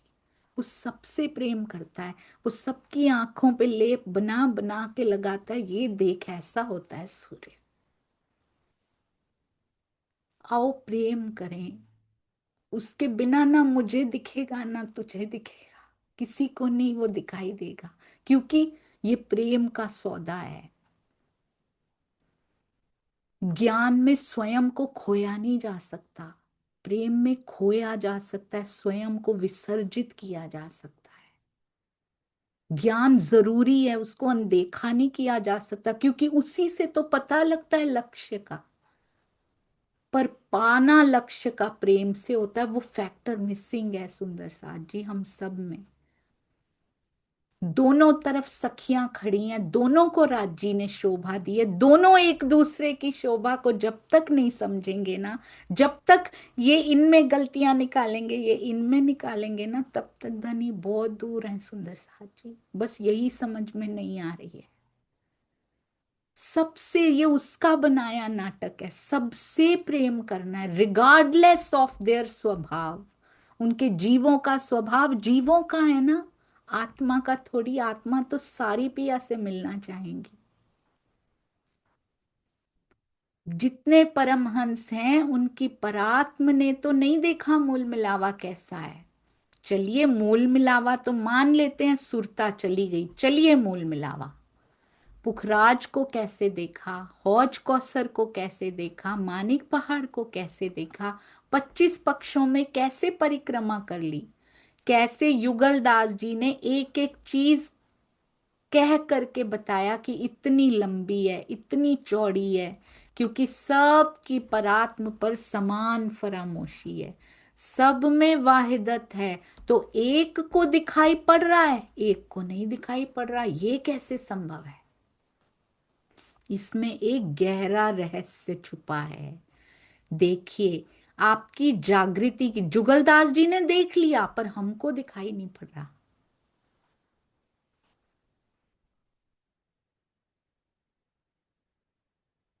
अब तो मुझे ऐसे लगता है जब हम परम धाम की लीलाओं का वर्णन या जो भी कर रहे होते हैं, अपने हृदय से जो भी बोल रहे होते हैं, ऐसे लगता है दिखाई तो किसी को भी नहीं पड़ रहा, सब बना बना के अंदर से बोलते जा रहे हैं।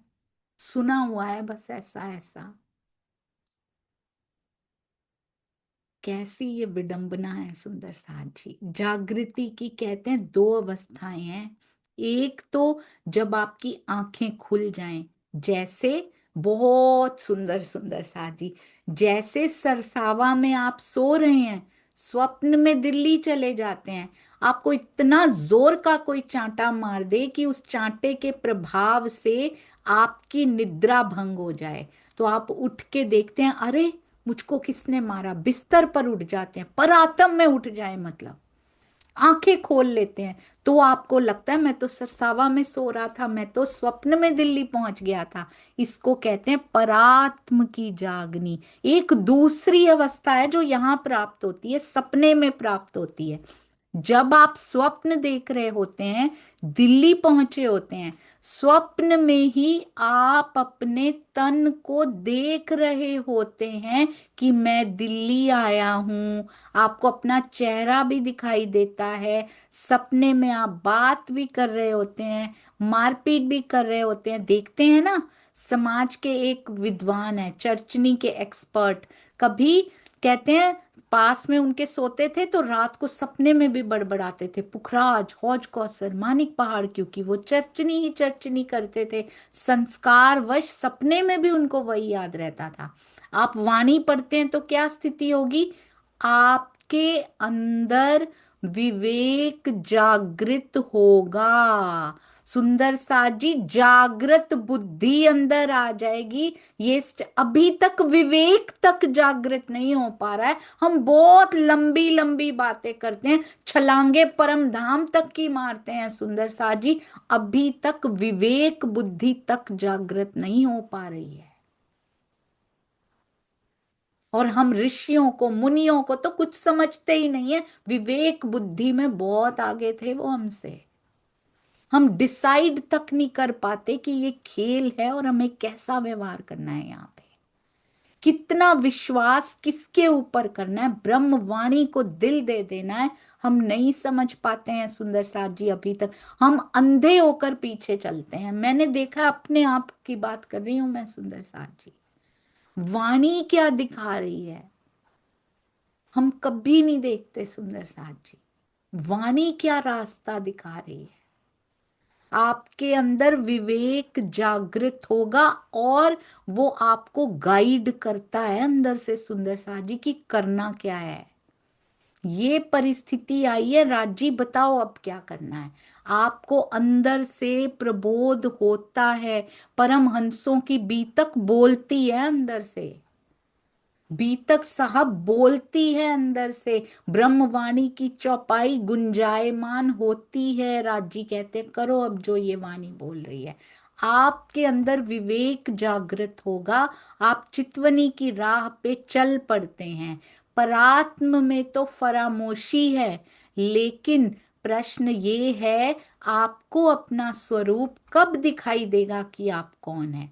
अच्छा, ये अभी आगे और बताएंगे सुंदर साथ जी। अब ये स्वामी जी क्या एक्सप्लेन करने की कोशिश कर रहे हैं, दो प्रकार की जागृति। एक तो मूलतन ही जागृत हो जाए, वो तो भेले होगा, पौधे भेले जागसी भेले होगा, उसकी तो कोई वो नहीं है कि हम वहां पे जाग जाएंगे। अभी ब्रह्मवाणी पढ़ने से चलो मूल तन जागृत हो जाएगा, नो, वो तो जागसी भेले होगा। एक दूसरी जागनी है, स्वप्न में, दिल्ली स्वप्न कहा गया, स्वप्न में बैठे बैठे आपको पता लग जाए कि ये स्वप्न है।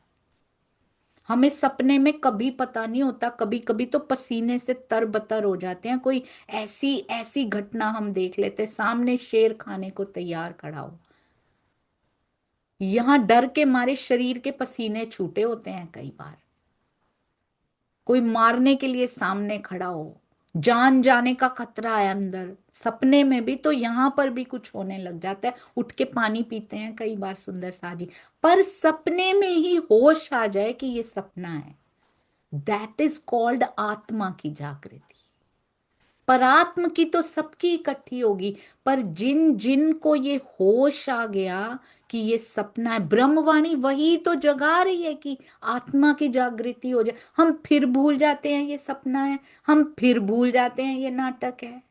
ब्रह्मवाणी का मंथन क्यों करना है रोज? वो रोज किसी ना किसी चौपाई के माध्यम से, मंथन के माध्यम से याद दिलाती है कि तुम सपने में बैठे हो। हम तब तक पढ़ते रहते हैं कि अरे वाह ये बहुत सुंदर, ये बड़ा अच्छा लिखा, पर जैसे ही उससे हटते हैं हमारा व्यवहार फिर सपने वाला ही शुरू हो जाता है।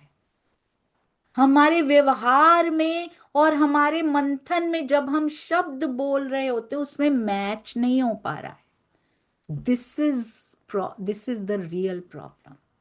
इसका मतलब हम सिर्फ रट रहे हैं, हम टीका का भी पारायण कर रहे हैं सुंदर साथ जी। हम अगर अर्थ भी पढ़ रहे हैं तो जैसे अंधा रट रहा था ये लाल होता है, ये पीला होता है, वो रट रहा था, फिर किसी ने उसको बता दिया लाल के भी कई प्रकार होते हैं, पता है, प्रवाली लाल भी होता है, उसने देखा कुछ नहीं है, देखा कुछ नहीं है, बस उसको रटा दिया है, ऐसा भी होता है, ऐसा भी होता है, उसने लाल के 10 प्रकार रट लिए, उसको बताया गया धर्म के लक्षण होते हैं, ऐसा ऐसा होता है। रहनी में आने का प्रयास तो कर सकते हैं ना सुंदर साथ जी, जब तक नहीं उतारेंगे, जब तक प्रेम की रहनी नहीं अपनाएंगे, जैसी भी परिस्थिति हो तब तक नहीं होगा सुंदर साथ जी आत्मा की जागृति, ये दिवा स्वप्न ही रह जाएगा। ऐसा ना हो कि सब कुछ मिलने के बाद भी जीव तो पहुंच जाए पन्ना जी की तरहटी में, आत्मा अभी भी ना पहुंचे, ऐसा भी हो सकता है। जीव ने तो उस लेवल का कर लिया, इसके पासिंग मार्क्स है ना जो जीव के, इसने तो अगर 35% भी कर लिया ना, 40% में ही पास हो जाएगा, ये पहुंच जाएगा। आत्मा के जो पासिंग मार्क्स हैं इसको 90% से कम में नहीं मिलता, इसकी एक लिमिट है हाईएस्ट, वो लेना मिनिमम उसका वो है, इतना तो करना ही पड़ेगा, नहीं तो अन्याय हो जाएगा ना फिर। ये है, और परमहंसों को 100% करना होता है क्योंकि उनको सबको प्रकाश देना है, उनका 98% है, हमारा कम रखा है अभी कि पूरा तुम नहीं कर पाओगे, पर एक लिमिट तो है, इससे नीचे वाली नहीं जा पाएगी अभी, क्योंकि लाड नहीं आएगा उसके अंदर, उसको लाड लज्जत देनी है यहाँ पे। राजी चेक करते हैं रास में भी, कहीं रास के आनंद से पहले भी चेक करते हैं माया का लेश मात्र तो नहीं रह गया। हम कहते परम धाम देखना है हमको, चेक करेंगे कि नहीं करेंगे? कभी उथले वचन आएंगे बाहर से, देखा आपने, ये चेकिंग हो रही है इस समय, कितने सहन कर पाए, कर पाए सुंदर साज।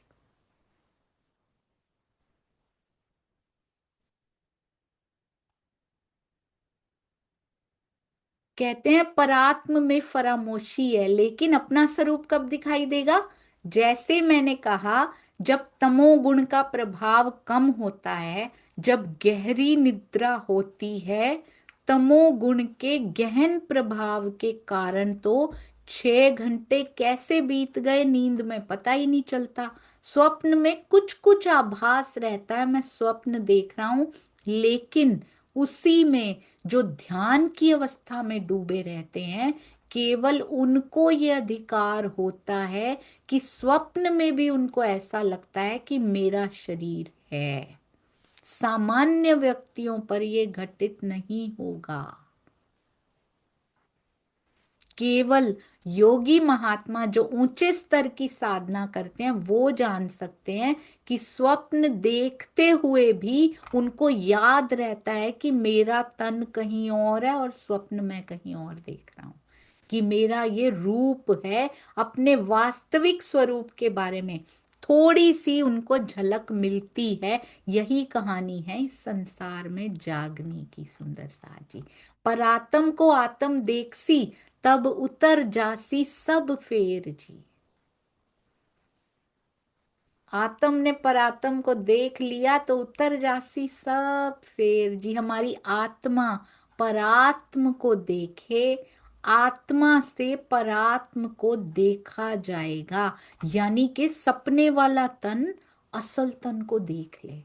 ये सपना मतलब बिना स्वप्न उड़ाए, नहीं तो सपना खत्म होता है तो मूल तन की होश आती है ना, अरे वो तो सपना था।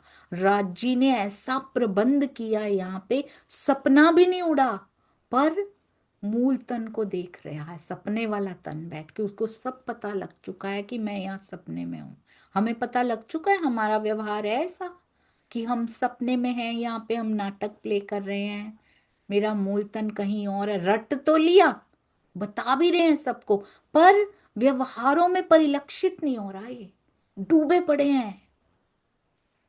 इधर से मन हटा है कि this is temporary, this phase is temporary as well.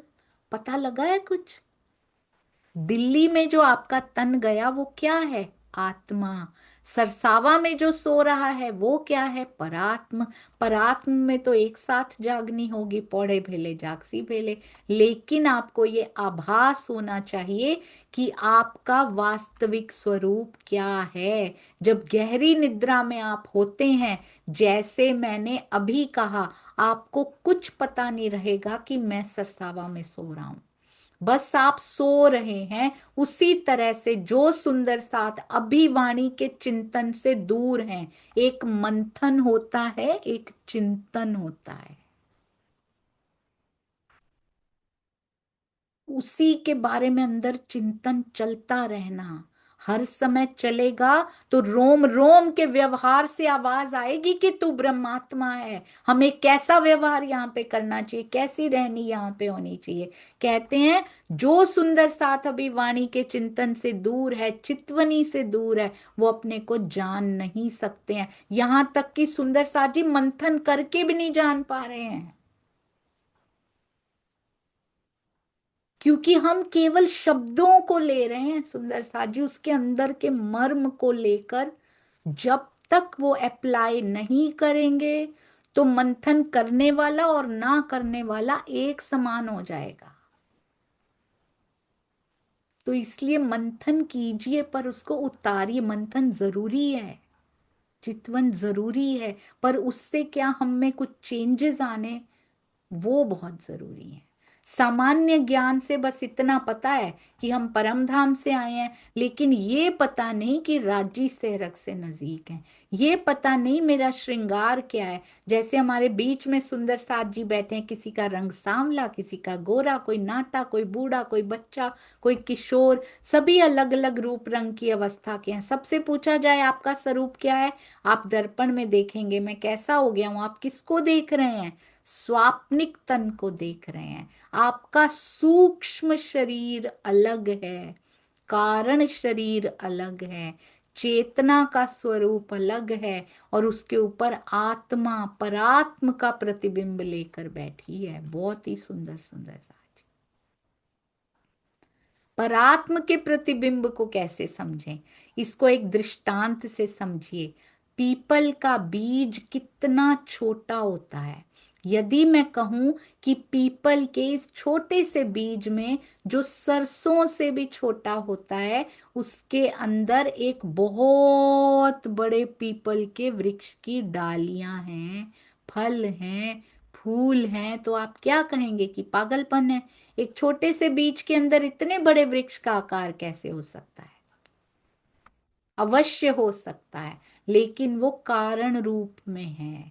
बीज के अंदर सूक्ष्म रूप से वृक्ष विद्यमान होता है, जैसे कि तारतम के बीज में सूक्ष्म रूप से पूरी तारतम वाणी विद्यमान है।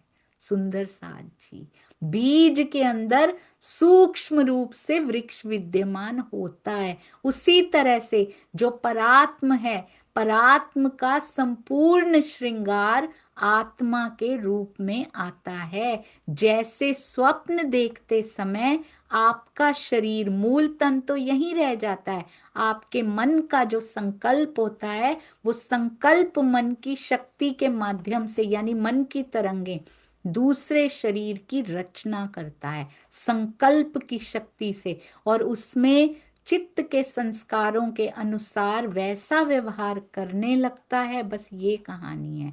जो जागृति में करते थे वो सारी क्रिया निद्रा में होने लगे, तो उसको कहते हैं सपना। ये संसार क्या है? आदि नारायण का सपना। आपका तन किसको देख रहा है? स्वप्न को देख रहा है। सपने को स्वप्न का तन देख रहा है। दृष्टा है आत्मा, जो जीव पर बैठकर जीव भाव को प्राप्त हो गई है। इधरों पुटना ते उधर लौना, जीव भाव को प्राप्त हुई है, उसको यहां से हटा के परात्म भाव की ओर लेकर जाना है। और जीव सपने के तन को पाकर सपने के भाव को प्राप्त हो गया। जीव का भी जो शुद्ध स्वरूप होता है ना, वो इन सब में रलता नहीं है, पर वो भी इंद्रियों के वश में हो गया। इस शरीर भाव को प्राप्त हो गया, सपने के भाव को प्राप्त हो गया। शरीर खत्म होने वाला है, जीव नहीं खत्म होता जब तक महाप्रलय नहीं हो जाती। शरीर हर बार खत्म होता जाता है, पर जीव नहीं होता। सुंदर साथ जी, महाप्रलय तक ये जीव बना रहता है। एक बार ऐसा हुआ था, ये जीव खत्म नहीं हुआ था, तब भी योग माया पहुंच गए थे। महाप्रलय भी नहीं हुई थी तब, तो छोटी सी प्रलय करके ले गए थे पिया जी। अब प्रश्न ये है, हमें अपना निज स्वरूप कैसे दिखाई दे? निज स्वरूप को देखने के लिए आवश्यक क्या है? जिसने इस खेल को बनाया है, केवल उसको देखना प्रारंभ कीजिए, तो वाहिदत के सिद्धांत से क्या होगा? राज्य के जिस जिस अंग की शोभा को आप देखेंगे, आपका भी वो अंग खड़ा होता जाएगा, बसता जाएगा आपके हृदय में। इसीलिए कहा है, त्यों शोभा सहित आत्मा उठ खड़ी हुई बराबर। वाह, बहुत सुंदर। आपकी आत्मा की शोभा क्या है? श्रृंगार क्या है? आत्मा का स्वरूप वही है जो परात्म का स्वरूप है। आप कह सकते हैं कि परात्म तो आई नहीं, कंकरी एक अर्श की उड़ावे 14 तबक। आइए सुंदर साथ जी, कितनी सुंदर बातें आज स्वामी जी ने हमें बताई हैं। इनके बारे में प्रवीण भाई जी के पास चलते हैं। प्रणाम जी भाई। प्रणाम जी दीदी, प्रणाम जी। सब सुंदर साथ के चरणों में, आपके चरणों में कोटि कोटि प्रणाम जी। स्वामी जी के चरणों में भी प्रणाम जी। आज श्रृंगार का जो ओ, रस है, उसमें स्वामी जी ने अच्छी तरह से बताया है कि आत्मिक दृष्टि और मन की तरंग, उसका क्या, कितना उसकी पावर है, उसकी कितनी शक्ति है, वो इसमें हमको समझाया है अलग अलग दृष्टांत देके। दृष्टांत वो दिया है कि वे हमारी मन की तरंगे है, वो तो इतनी जोर से भागती है कि वो यदि सपने, क्योंकि ये सपन का, जब हम सपन में आते हैं तो मन की तरंगे इतनी जोर लगाती है कि हमारा ऐसा ही हुबहू शरीर शरीर खड़ा कर देते हैं, और वहां जाके जो भी हरकतें करते हो सपने को, सपने में हमको सब दिखाई देती है। और हम क्या वो सपने को ही मान लेते हैं, और हम जब थप्पड़ लग जाती है तो हम जाग जाते हैं, तो हम तो मानते नहीं, वो सपने के ही लेके हम चल रहे हैं अभी यहाँ। मगर ये हमारा मूल तन यहाँ था, सरसावा में ओम नहीं समझते हैं। जो सरसावा में मूल तन था वो परात्मा है, और सपने में जो हमारा वो तन वहां चला गया, सपने में वो मन की तरंगे से जो बन गया वो एक आत्मा है। तो यदि आत्मा परात्मा यहाँ सरसावा में है, तो परात्मा तो क्या है, जाग से बोले पौक से बेले होके चली जाएंगी जब होगा तब। मगर जब हमारा सपने में जो आत्मा है वो सपने का तन तरंगे में वहां गया है, वो सपने में भी उसको मूल तन को बैठे बैठे वहां देख ले, तो ये खेल वो इजी हो जाएगा। मगर वो हम नहीं कर सकते। वो बड़े महान संत महात्मा वो सब वो पोजीशन में वो सब वहां आत्मा का जो स्वप्न है वो सपनों में देख के वो सपन में ही उसको मूल तन को देख सकते हैं वो। तो पर वो परमहंस या तो ये जो महान संत है वो कर सकते हैं। वो हमारे की बात नहीं, क्योंकि हम तो अभी यहाँ विवेक भी नहीं जा विवेक बुद्धि भी नहीं आई है, तो अभी जागृत बुद्धि की विवेक जागृत कैसे होगा। जब तक विवेक जागृत नहीं होगा तब तक वो हमको दिखाई नहीं देगा कि सपने में भी मूल तन कौन सा है वो। तो यही खेल है, स्वामी जी ने बहुत घूम घूम फिरा के वही वहां लेके आए हैं। मगर इस सबके पीछे हमारी इच्छाएं क्या है। हमारी इच्छाएं यदि परम धाम तक जाने की है तो उसके लिए हमको प्रेम चाहिए। अभी प्रेम को डाढ़म की कलियों की तरह भी बताया कि देखो डाढ़म की तलियों की तरह हम परम धाम में भी बैठे हैं, वहां अंगुली घुसाने की भी जगह नहीं है, मगर बीच में प्रेम है। प्रेम की पतल एकदम पतली, प्रेम की पतल है। अभी देखो प्रेम की पतल एकदम पतली होती है जैसे दाड़म की दोनों कलियों की तरह, उसको संभाल के रखना बहुत ही कठिन है, क्योंकि प्रेम को मेंटेन रखना, नहीं तो थोड़ी भी वो पतल फट गई तो रस निकल जाएगा अंदर से। और मोह अहंकार की पतल कितनी गाढ़ी होती है, जाड़ी होती है, वो कभी टूटेगी नहीं। इसलिए प्रेम की पतल को संभाल के रखने के लिए बहुत ही ध्यान रखना पड़ेगा। उसके लिए हमारा जो कवच है, ऐसे मन जीव हमारी जो कुछ इच्छाएं है वो सब एकदम सॉफ्ट, निर्मल, कोमल विचार, एक्शन सब कुछ एकदम माइल्ड और सॉफ्ट कोमल रखना चाहिए, तब जाके प्रेम की पतल वो मेंटेन हो सकती है। अदरवाइज वो भी टूट सकती है कभी कभी। गुस्सा कर देंगे, अहंकार कर देंगे तो तुरंत वो प्रेम की पटल टूट जाएगी और रस निकल जाएगा और प्रेम रस बगर के हो जाएंगे। तो ये बहुत ही सुंदर स्वामी जी ने समझाया है। बहुत कठिन है थोड़ा समझने का, मगर मैंने जो समझा वो मैंने बताया। इसमें गलती भी हो सकती है, क्योंकि ये 2-3 बार पढ़े तब जाके मालूम पड़ सकता है कि इसमें स्वामी जी, क्योंकि ये चीज हमने देखी नहीं है ना, इसीलिए।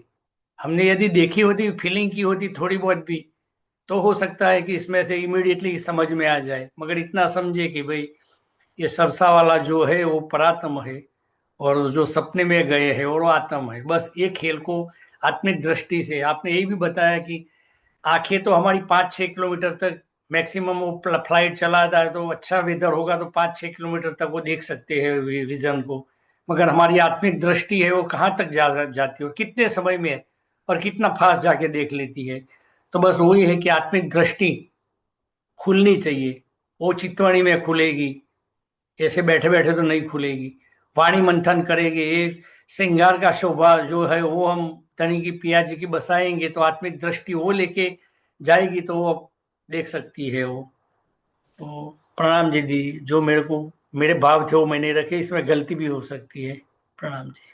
प्रणाम जी, बहुत ही सुंदर, अति अति सुंदर। मुझे अपनी हालत पे ऐसे हंसी आती है जैसे एक अंधा दूरबीन लेके बैठा हो, या फिर एक अंधा ऐसा इंस्ट्रूमेंट लेके बैठा है, हाँ इससे दिखता है, मुझे परमहंसों ने बताया इससे दिखता है।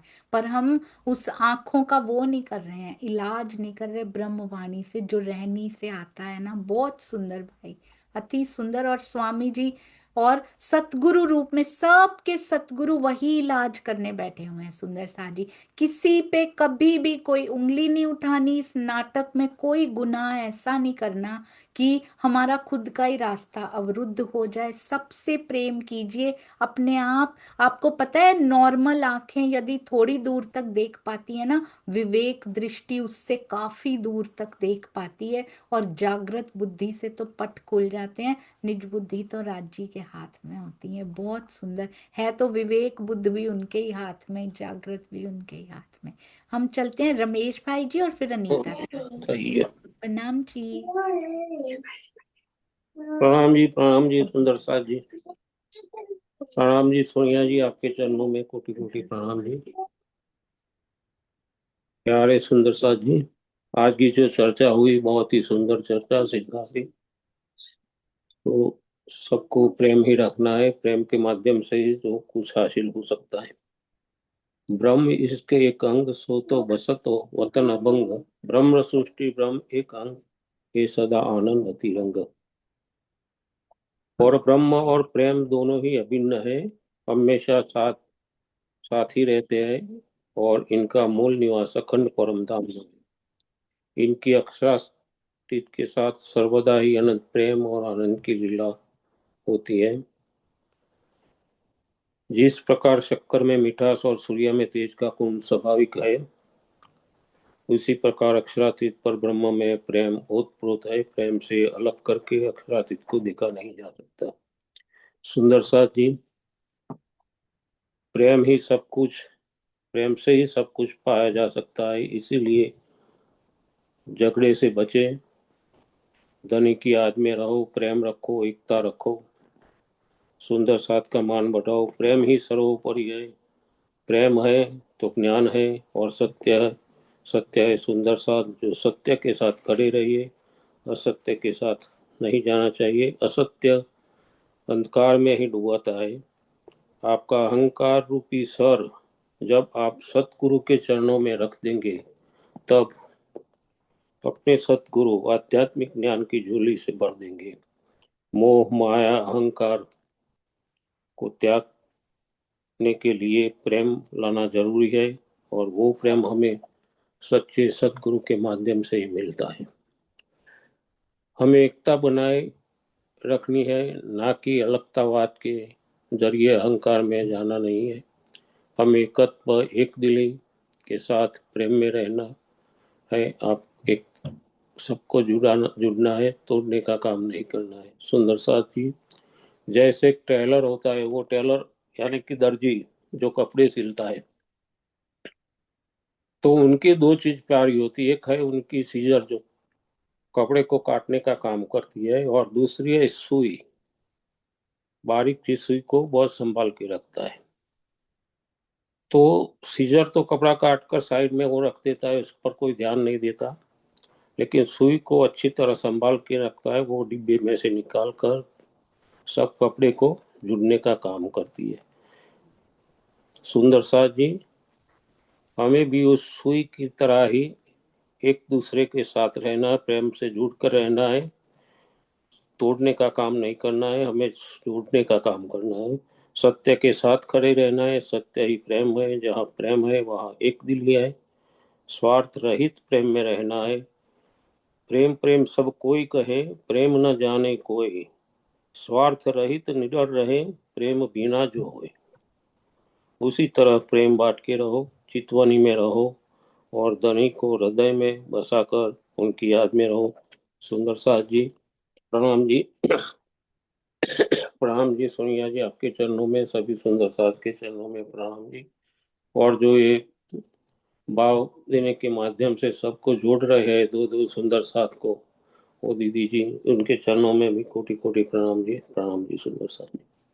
प्रणाम जी, बहुत सुंदर, अति सुंदर। मर्म क्या निकला सुंदर साथ जी, प्रेम ही मर्म निकला इसमें से। बहुत अच्छा लगा। सब सुंदर साथ जी के हृदय से यही निकले कि प्रेम खोल देवे सब द्वार। उसी से ही पॉसिबल है, उसी से ही संभव है। अति सुंदर विचार, अति सुंदर भाव। कोटान कोट आभार। प्रणाम जी। हाँ जी अनीता दीदी, प्रणाम जी। प्रणाम जी, प्रेम प्रणाम दीदी, प्रेम प्रणाम सुंदर साथ जी। हमारी ई बुक प्रेम रसायन बुक का बहुत ही सुंदर मंथन, और स्वामी जी ने तो आज इतना क्लियर अपनी चर्चाओं में वो हमेशा करते ही हैं, इस बात को लेकर आते ही हैं इस विषय को, कि कैसे हम परम धाम में सारे एक साथ फरामोशी में हैं, और हमारी यहाँ जो है आत्मिक दृष्टि कैसे यहाँ पर आई हुई है। और ये हर किसी को ये अधिकार है, हर किसी को अकेले अकेले अपनी आत्मा को जागृत करने का अधिकार है, और अपने बल से ब्रह्म मुनियों ने किया भी है, तो हम क्यों नहीं कर सकते।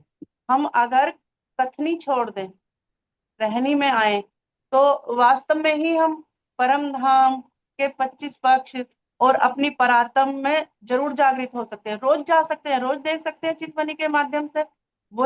चितवनी ही वो माध्यम है जो हम जाके सारा कुछ देख सकते हैं कि हमारा कौन सा घर था, हम कहाँ रहते थे, परम धाम कैसा है, मेरी परात्म क्या है। लेकिन जागृत जो सब एक साथ पौड़ सी पहले जाग सी पहले वो होएगा जब अक्षर ब्रह्म की निद्रा खुलेगी और उनका स्वप्न टूटेगा, वो तब होएगा। तो किसने मना किया है कि हमें अकेले अकेले को जागृत होने के लिए? ये हम ही तो नहीं कर पा रहे। और दीदी आपने कितना अच्छा कहा, कहनी कहनी कह रहे हैं, हम सब कह रहे हैं। बहुत अंदर से कभी कभी मुझे भी बहुत शर्म आती है इस बात की कि हम वाणी मंथन भी कर रहे हैं और प्रेम भी ऐसा तो नहीं है कि नहीं आया, प्रेम भी सब सुंदर साथ जी के प्रति भी आ रहा है और भी नहीं सुंदर साथ है उनके प्रति भी आ रहा है। लेकिन वो नहीं हो पा रहा जिसकी जरूरत है। अभी अगर चितवनी में भी बैठते हैं मन बहुत डोलता है। और स्वामी जी की इतनी चर्चाओं में इसी बात को कहने का, या अब हम भी दोबारा से इसको मंथन कर रहे हैं, इसका पर्पस तो यही है कि हर सुंदर साथ जी ये समझ जाए कि यहाँ पर रहते रहते इस जो हमें सुख मिला हुआ, जो समय हमें मिला हुआ, मनुष्य तन भरत खंड भूमि मिली, अच्छा सुंदर साथ का संग मिल गया, ब्रह्मवाणी का संग मिल गया, और अपनी परात्म को वो जो वाणी में भी कहा गया है, ए जाग देखो सुख जागनी, ए सुख सुहागिन जोग, तीन लीला चौथी घर की, इन चारों का यहाँ में भोग। तो वो भोग कैसे लगाया जाता है, वो चारों का सुख हम इसमें कैसे लेंगे? तो वो जागनी का आनंद तो ले रहे हैं। जागनी ब्रह्मांड में तो हमने दुख का खेल मांगा था, तो ये जो भी चल रहा है ये वो वाला आनंद तो हमें भरपूर मिल रहा है। लेकिन वो जो तीन लीला रह गई, ब्रजरास और परम धाम, उनका आनंद भी तो हमें इसी में ही लेना है ना, इसी तन से लेना है, और वो चितवनी द्वारा ही आएगा। ये ये जो स्वप्न की बताई स्वामी जी ने कि हम यहाँ पर बैठे हुए हैं, यहाँ पर लेटे हुए हैं और हम स्वप्न देख रहे हैं कि हम दिल्ली में हैं, तो वो हमारी परात्म कहाँ है और हम हमारी नजर यहाँ पर आई हुई है। और अब यहाँ भी देखो, यहाँ एक और गहरी निंद्रा मिल गई, तो निकला कैसे जाएगा? यहाँ पर फिर जो ये दिन रात वाली निंद्रा है या मोह माया वाली जो है, हम इसमें और फंस गए हैं। तो सभी चर्चाओं का और सबका इनका पर्पस यही है कि सुस्त ज्ञान छोड़ के और ज्ञान का अभिमान छोड़ के, कि हम कहें कि हम ज्ञानी हो गए, अभिमान छोड़ के गरीबी भाव, शुक्र गरीबी और सारा ये लेके और ब्रज वाले प्रेम को याद करके अगर हम चितवनी में बैठते हैं, ये अपने मन को एक तरफ छोड़ के कि ये तो सारे दिन भागेगा, इसे घुमा फिरा के दोबारा से लाके अगर हम चितवनी में बैठते हैं और इन्हीं इसी तन के रहते हुए हम अपनी परात्म का दर्शन कर लेते हैं, तो ये ही इस चर्चा का भी करने का स्वामी जी का पर्पज है, बताने का है कि तभी हमें जागृत समझ। बाकी वो तो इकट्ठे वाले जागृत तो हम हो ही जाएंगे, वो तो अक्षर ब्रह्म की निद्रा टूटी नहीं और हम जागृत हुए नहीं। और बस हमें यही करना है कि अपने इस जीव को घुमा घुमा के राज्य के शोभा श्रृंगार में जो हमने चर्चनी में सीखा है, जो हमने पढ़ा है, पहले ही स्टार्टिंग उससे करेंगे तो जरूर कभी ना कभी हमारी नजर भी वहां पहुंचे। प्रणाम प्रणाम।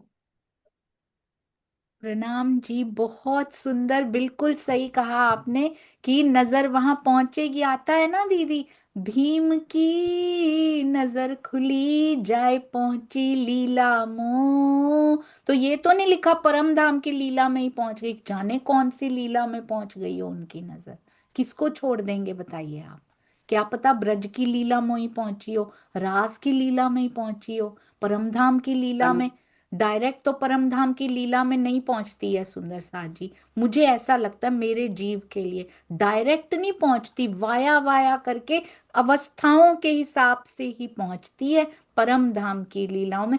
फिर दुनिया मानेगी सुंदर साथ जी, वो कहेंगे ले खुद को दिखाई देता नहीं और चिल्लाता फिरता है सूर्य निकल आया, सूर्य निकल आया। कौन मानेगा हमारी बात को सुंदर साथ जी की सूर्य निकल आया? हम दीदी आपकी बात से ये वाली बात याद आई, ये इतनी तो मतलब हमारे महाराज जी ने, बड़े महाराज जी ने भी बनारसो बहन जी को दिखाई थी कि चल तूने तो मुझे नकली फिल्म दिखाई है, मैं तुझे असली दिखाता हूँ। है, हम्म। यहाँ पर महाराज जी ने भी उनको दिखाया है, तो क्या दिखाया है।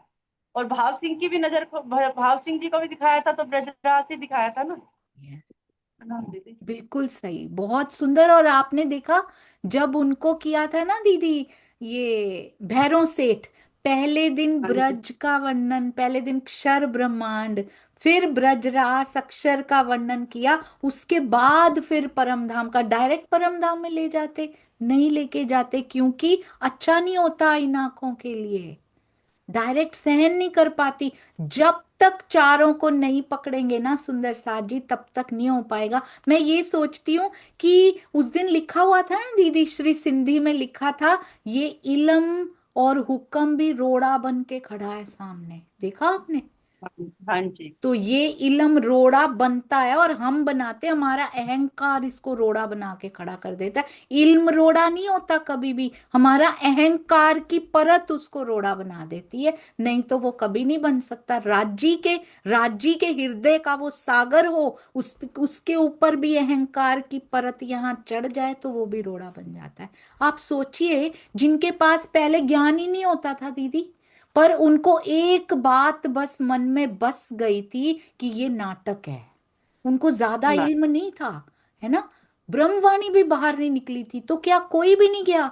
महाराज जी ने कितनों की जागनी कर दी उस समय, उन्होंने बस ये, उनके अंदर बैठे हैं वो यही समझाते हैं। आप सोचिएगा दीदी, राजनारायण दास जी के पास तो वाणी नहीं है, उन्होंने महाराज हाँ जी की जी। जागनी कैसे की? हम कहते हैं देवचंद्र जी से तो वाणी उतरी नहीं है, उन्होंने मिहिर राज जी की जागनी कैसे कर दी? आओ, क्योंकि उनको समझ में आ गया कि ये नाटक है। तो देवचंद्र जी की लीला को जो कमतर आंकता है, वो बहुत बड़ा गुनाह हो जाएगा, क्योंकि उनके अंदर भी सर्व समर्थ बैठा है। समय नहीं आया बस अभी, अभी बीज का समय है, फिर वृक्ष भी फले फूलेगा, उसका भी समय आएगा। तो क्या बीज की महिमा वृक्ष से कम है? बिल्कुल भी कम नहीं है सुंदर साथ जी। दीदी वो चौपाइयों के गलत अर्थ लगा लेते हैं सुंदर साथ जी। सुंदर बाई देखिया दिल के दीते माही, ब्रजरास धाम की पर जागनी की सुध नाही। इतनी सी इस चौपाई को पकड़ के अर्थ सही नहीं पकड़ के कहते हैं उन्हें तो कुछ पता ही नहीं था, वो ये तो महाराज ठाकुर जी को जागनी का सब कुछ पता चला, उनको नहीं पता था। वो उनको इस तरीके से मतलब चौपाइयों को वही वही हम्म। बताया ना कि इल्म का अभिमान पता कुछ है नहीं, चौपाई पकड़ी और वो। और दीदी इन इल्म का अभिमान कब आता है, मैं आपको बताती हूँ कि अगर हमें थोड़ा सा बोलना आ जाए या कुछ बात हमें समझ में आ रही है और हमने वो चार आदमियों के बीच में बैठ के कर ली वो बात, और उन्होंने जब वाहवाही कर दी, मतलब वो कर दी, उसको लेने के दो तरीके हैं। एक तो किसी ने ले लिया कि वाह मैं तो बहुत, मुझे तो बहुत कुछ आ गया। और एक है कि अंदर जाके तू रो, अपने मुंह पे चांटा मार के, तू है क्या, तेरे अंदर तो अभी कुछ भी नहीं है।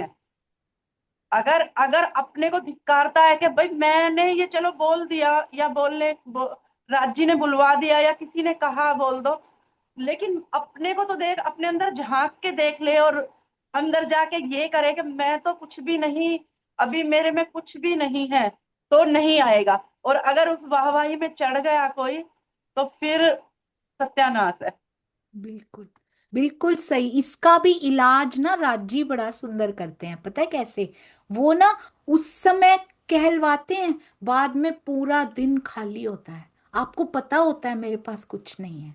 अगर कोई कह दे ना दो शब्द बोल दो, आपको वो दो शब्द भी नहीं आ रहे होते, वो आपकी वो दिखा देते हैं कि तेरे पास कुछ नहीं है, वो मैं ही हूं हर जगह जो बोल रहा हूं, जिसके भी मुख से बोला मैंने बोला, किसी के पास कुछ नहीं है सुंदर साथ जी।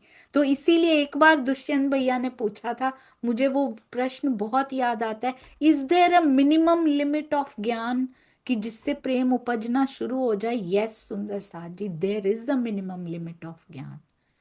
ऐसा नहीं है कि जिसने पूरा पूरा टीका रट लिया, ये कर लिया, ये भी कर लिया। मैंने खुद देखा है अपनी नानी को, अपने उसको, वो हर समय वाणी को टीका भी नहीं था, पता है, वाणी खोल के ही बैठे रहते थे। जरा सा फ्री हुए, खुले ही रहते थे, सारा दिन राजी पधराए हुए हैं। जरा सा भोजन किया, चलो भाई मैं वाणी पढ़ लूं, ये किया, चलो भाई मैं वाणी पढ़ लूं। मतलब जैसे गोपियां भाग नहीं रही होती हैं बार बार, उनकी माला भी पड़ी रहती थी, पता है?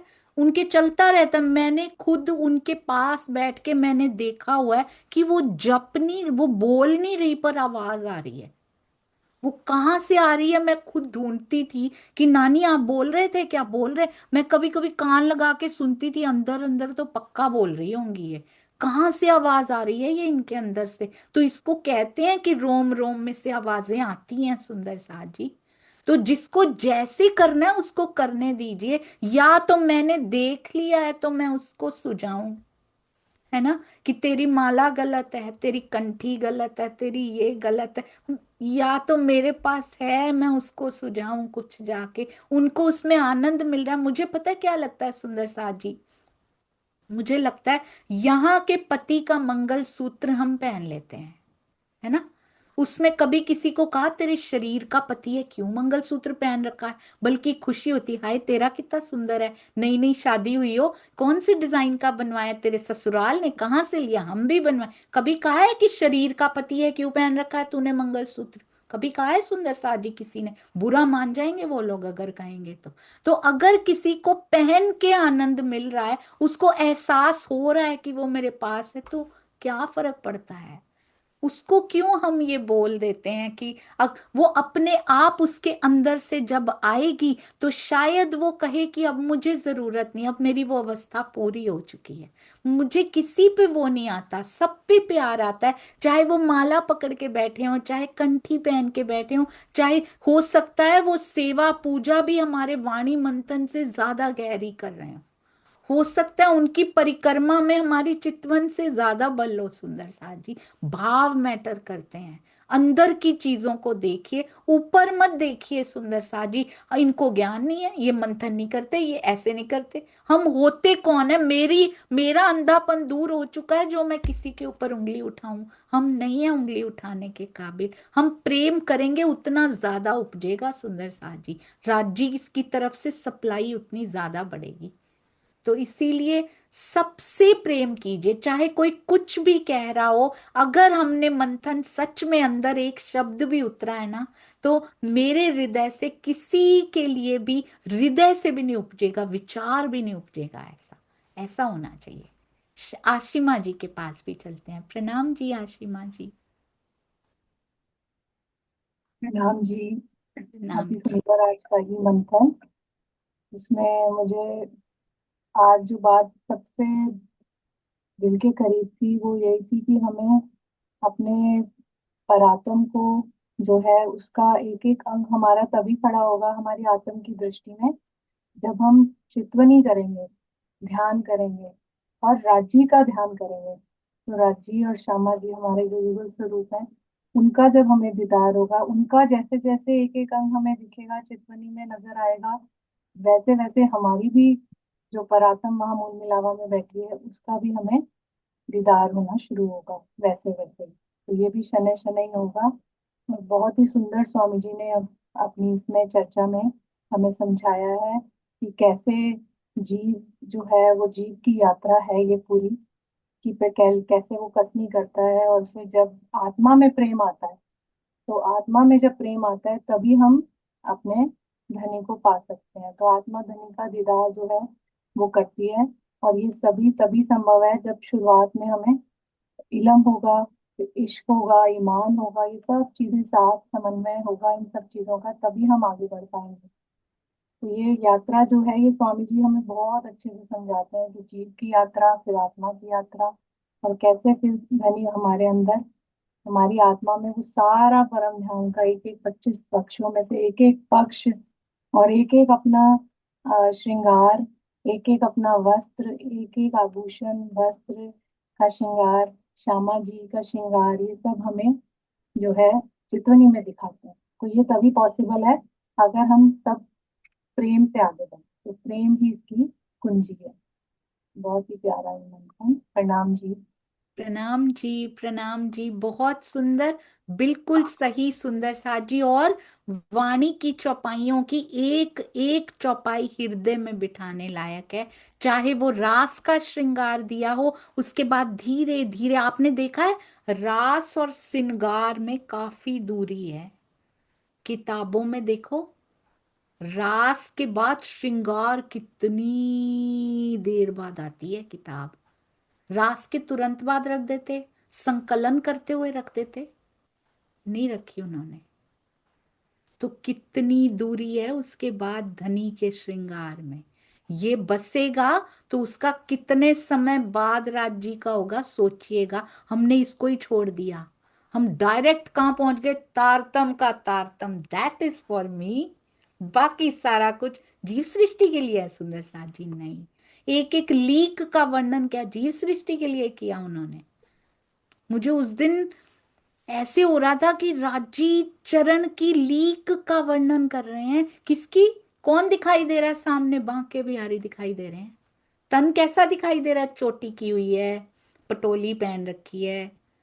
बांके बिहारी की चरण की लीक का वर्णन कर रहे हैं वो। क्यों कर रहे हैं?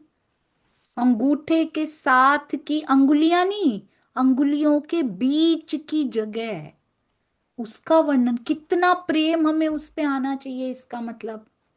नहीं तो फिर रास की चौपाइयां ऐसे ही लिख दी क्या, बिना अर्थों के ही? उसका कोई अर्थ नहीं है, वो सार्थक नहीं है। ऐसे टाइम पास के लिए लिख दी क्या? नहीं ना सुंदर साथ जी। हर लीला पे प्रेम आना चाहिए, चारों पर जब तक बराबर प्रेम नहीं आता ना, तब तक संभव नहीं है। हाँ जी मनीषा जी, प्रणाम जी। प्रणाम जी दीदी। प्रणाम जी दीदी। प्रणाम प्रणाम जी। जी सुंदर जी। अच्छा। दीदी मुझे बस यही भाव आ रहा था कि जागृति जागृति का अर्थ एक तरीके से वास्तविक स्थिति का ज्ञान होना है। कि जब हमें वास्तविक स्थिति पता चल जाए तो वो ज्ञान ही जागृति है। जैसे कि संसार में हमें किसी का पता होता है कि ये बहुत अच्छा है, बहुत अच्छा है, हम उसके पीछे पीछे भागते हैं कि भाई हम भी इसके संग में लग जाएं। लेकिन धीरे धीरे हमें पता चलता है कि ये तो इंसान अच्छा नहीं है, ये सिर्फ नाटक करता है, अच्छा होने का नाटक कर रहा है। तो फिर हम उससे दूर जाने लगते हैं, चाहे फिर वो हमें सम्मान भी दे, चाहे वो हमारे कितना भी करीब आने की कोशिश करे, लेकिन वो फिर हमें उससे कोई फर्क नहीं पड़ता। हमें लगता है ये तो सब ऐसे ही है, कोई बात नहीं, जो कर रहा है ठीक है।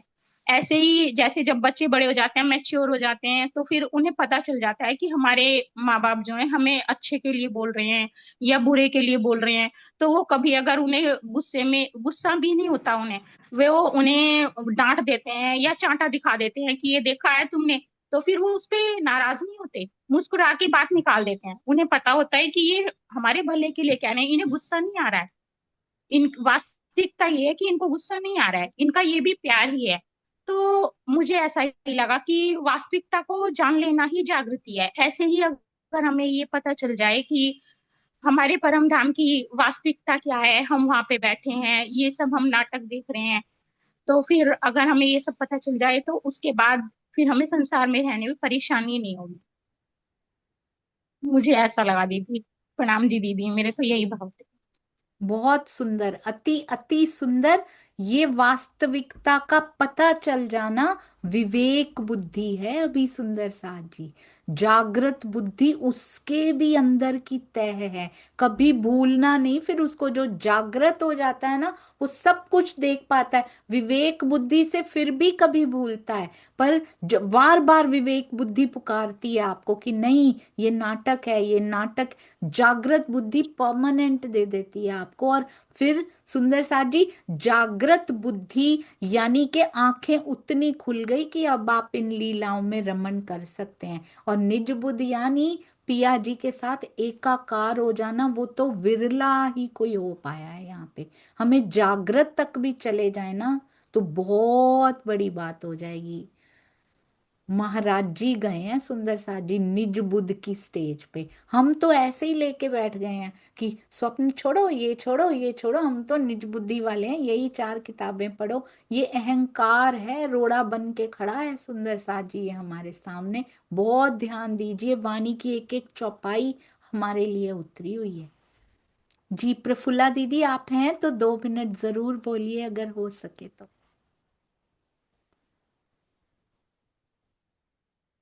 जी। और भी कोई सुंदर साथ जी 2 मिनट बोलना चाहें तो बोल सकते हैं उनके बाद। हाँ जी प्रफुल्ला दीदी। प्रणाम जी। सभी सुंदर साथ के चरणों में कोटि कोटि प्रणाम जी।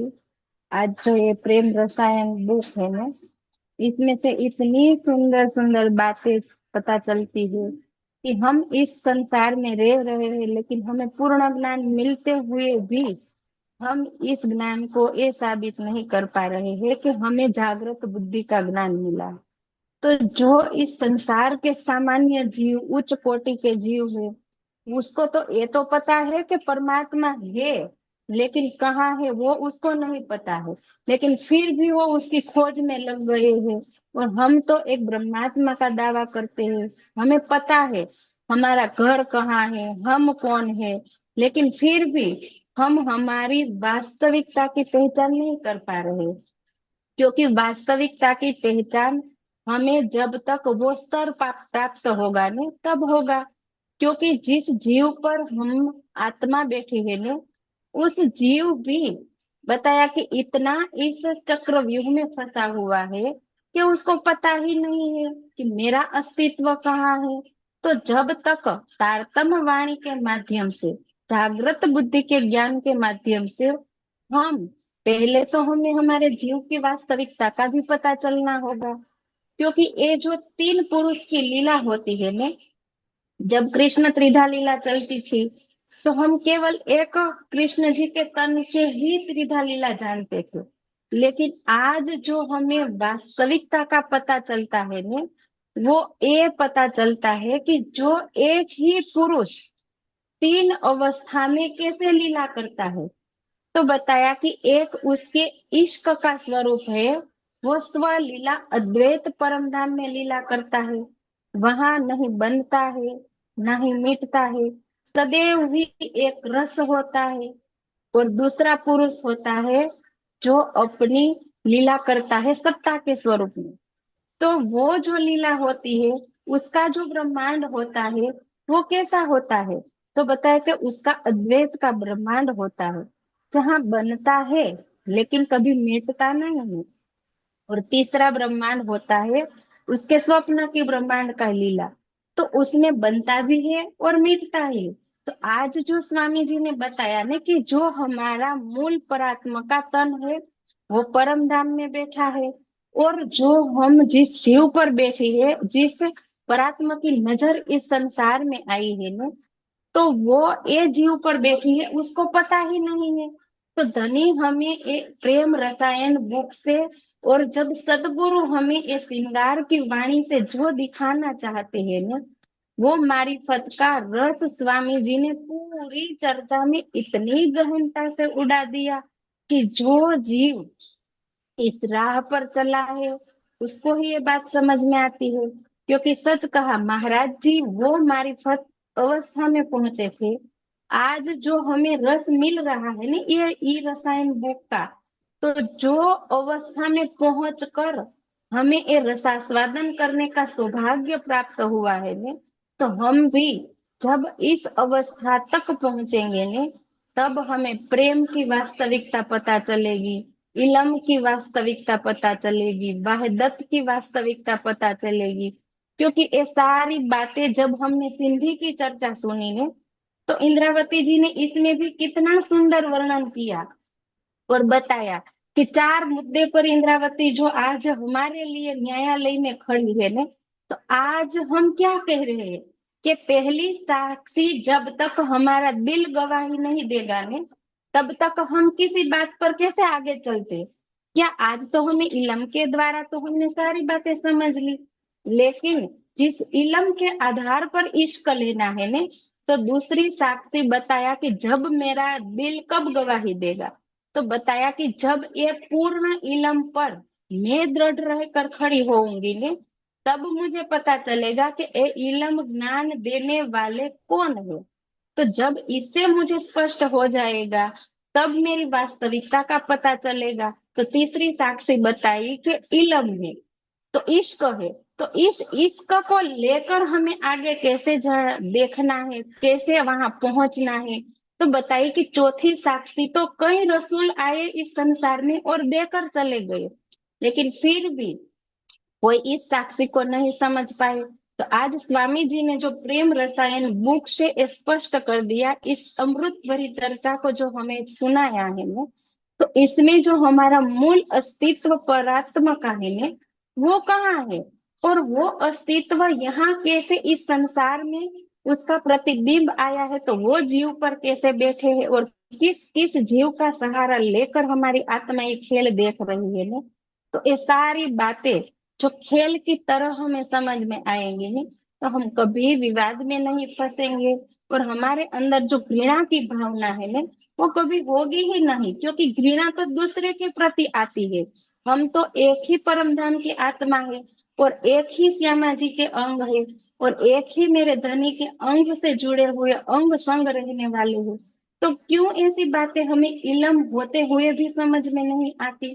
तो आज जो ये स्वामी जी ने बहुत ही सुंदर उदाहरण भी दे देकर जो हमें समझाया है ना, तो श्रृंगार में हम पहुंचते हैं तब हमें पता चलता है कि मेरे प्रियतम की जो चरणों की लीक है ने, वो क्या है, उसका रस क्या है, और उस रस में क्रीड़ा करने वाली जब हम रूहें इसका रसास्वादन करती है, तो उस रसास्वादन से हमें क्या प्राप्त होता है ने, वो यहाँ बैठे बैठे हमें धनी ये लाड दे रहे हैं।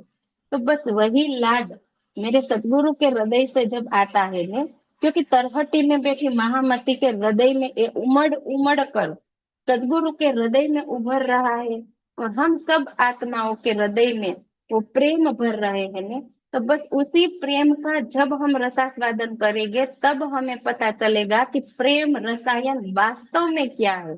क्योंकि रोम रोम में बताया ने, मैं भी छोटी थी ने, तो मैं भी सोचती थी कि सब कहते हैं कि रोम रोम में बसते हैं हमारे आराध्य। तो मुझे लगता था कि मैं जब छींक खाती थी ने, तो मैं एक ही नाम लेती थी, तो मुझे ऐसा लगता था कि मेरी रोम रोम में कैसे वो नहीं समा पा रहे हैं। लेकिन मेरे अंदर में जब वो नहीं थे तो मुझे पता नहीं था, अंदर तो थे, लेकिन वास्तविकता में जब मैं पहुंची ने, तब मुझे पता चला कि रोम रोम होती क्या है, और रोम रोम से जो ध्वनि आती है ना, वो क्या होती है। तो बहुत ही सुंदर मीठी चर्चा सदगुरु ने सुनाई, और इसके भी सरल शब्दों में आपने समझाई। तो मेरी प्यारी सखी के चरणों में प्रणाम, मेरे सदगुरु के चरणों में प्रणाम, और जो तरहटी में बैठी मेरी महामती मुझे ये आनंद दे रही है ना, तो ये मेरे सभी सुंदर साथ का हृदय जो वो सागर की लहर बनकर हमें आनंद दे रहा है ना, तो सभी सुंदर साथ के चरणों में भी कोटि कोटि प्रेम प्रणाम जी। सब परिवार प्रणाम जी, बिल्कुल सही, अति अति सुंदर। ऐसे प्यारे सतगुरु के चरणार बिंद पर वारी वारी वारी हम सब सुंदर साथ जी को वाणी पर ईमान लेकर खड़े रहना है। पूर्ण विश्वास वाणी पर रखिए, और वाणी के अनुसार जो बोलते हो सुंदर साथ जी उनके पीछे चलिए, पर विवेक बुद्धि तब भी साथ में रखिए। सुंदर साथ जी समर्पण कीजिए, विवेक समर्पण श्री मुखवाणी पर, मूल स्वरूप पर कीजिए, और देखिएगा सतगुरु कैसे हमें उस राह पर आगे ले जाएंगे। जैसे उन्होंने मिले हैं वैसे हमें भी मिलाएंगे। आइए मिलकर जयकारा लगाते हैं सब सुंदर साथ जी के चरणों में। कोटि कोटि प्रणाम जी।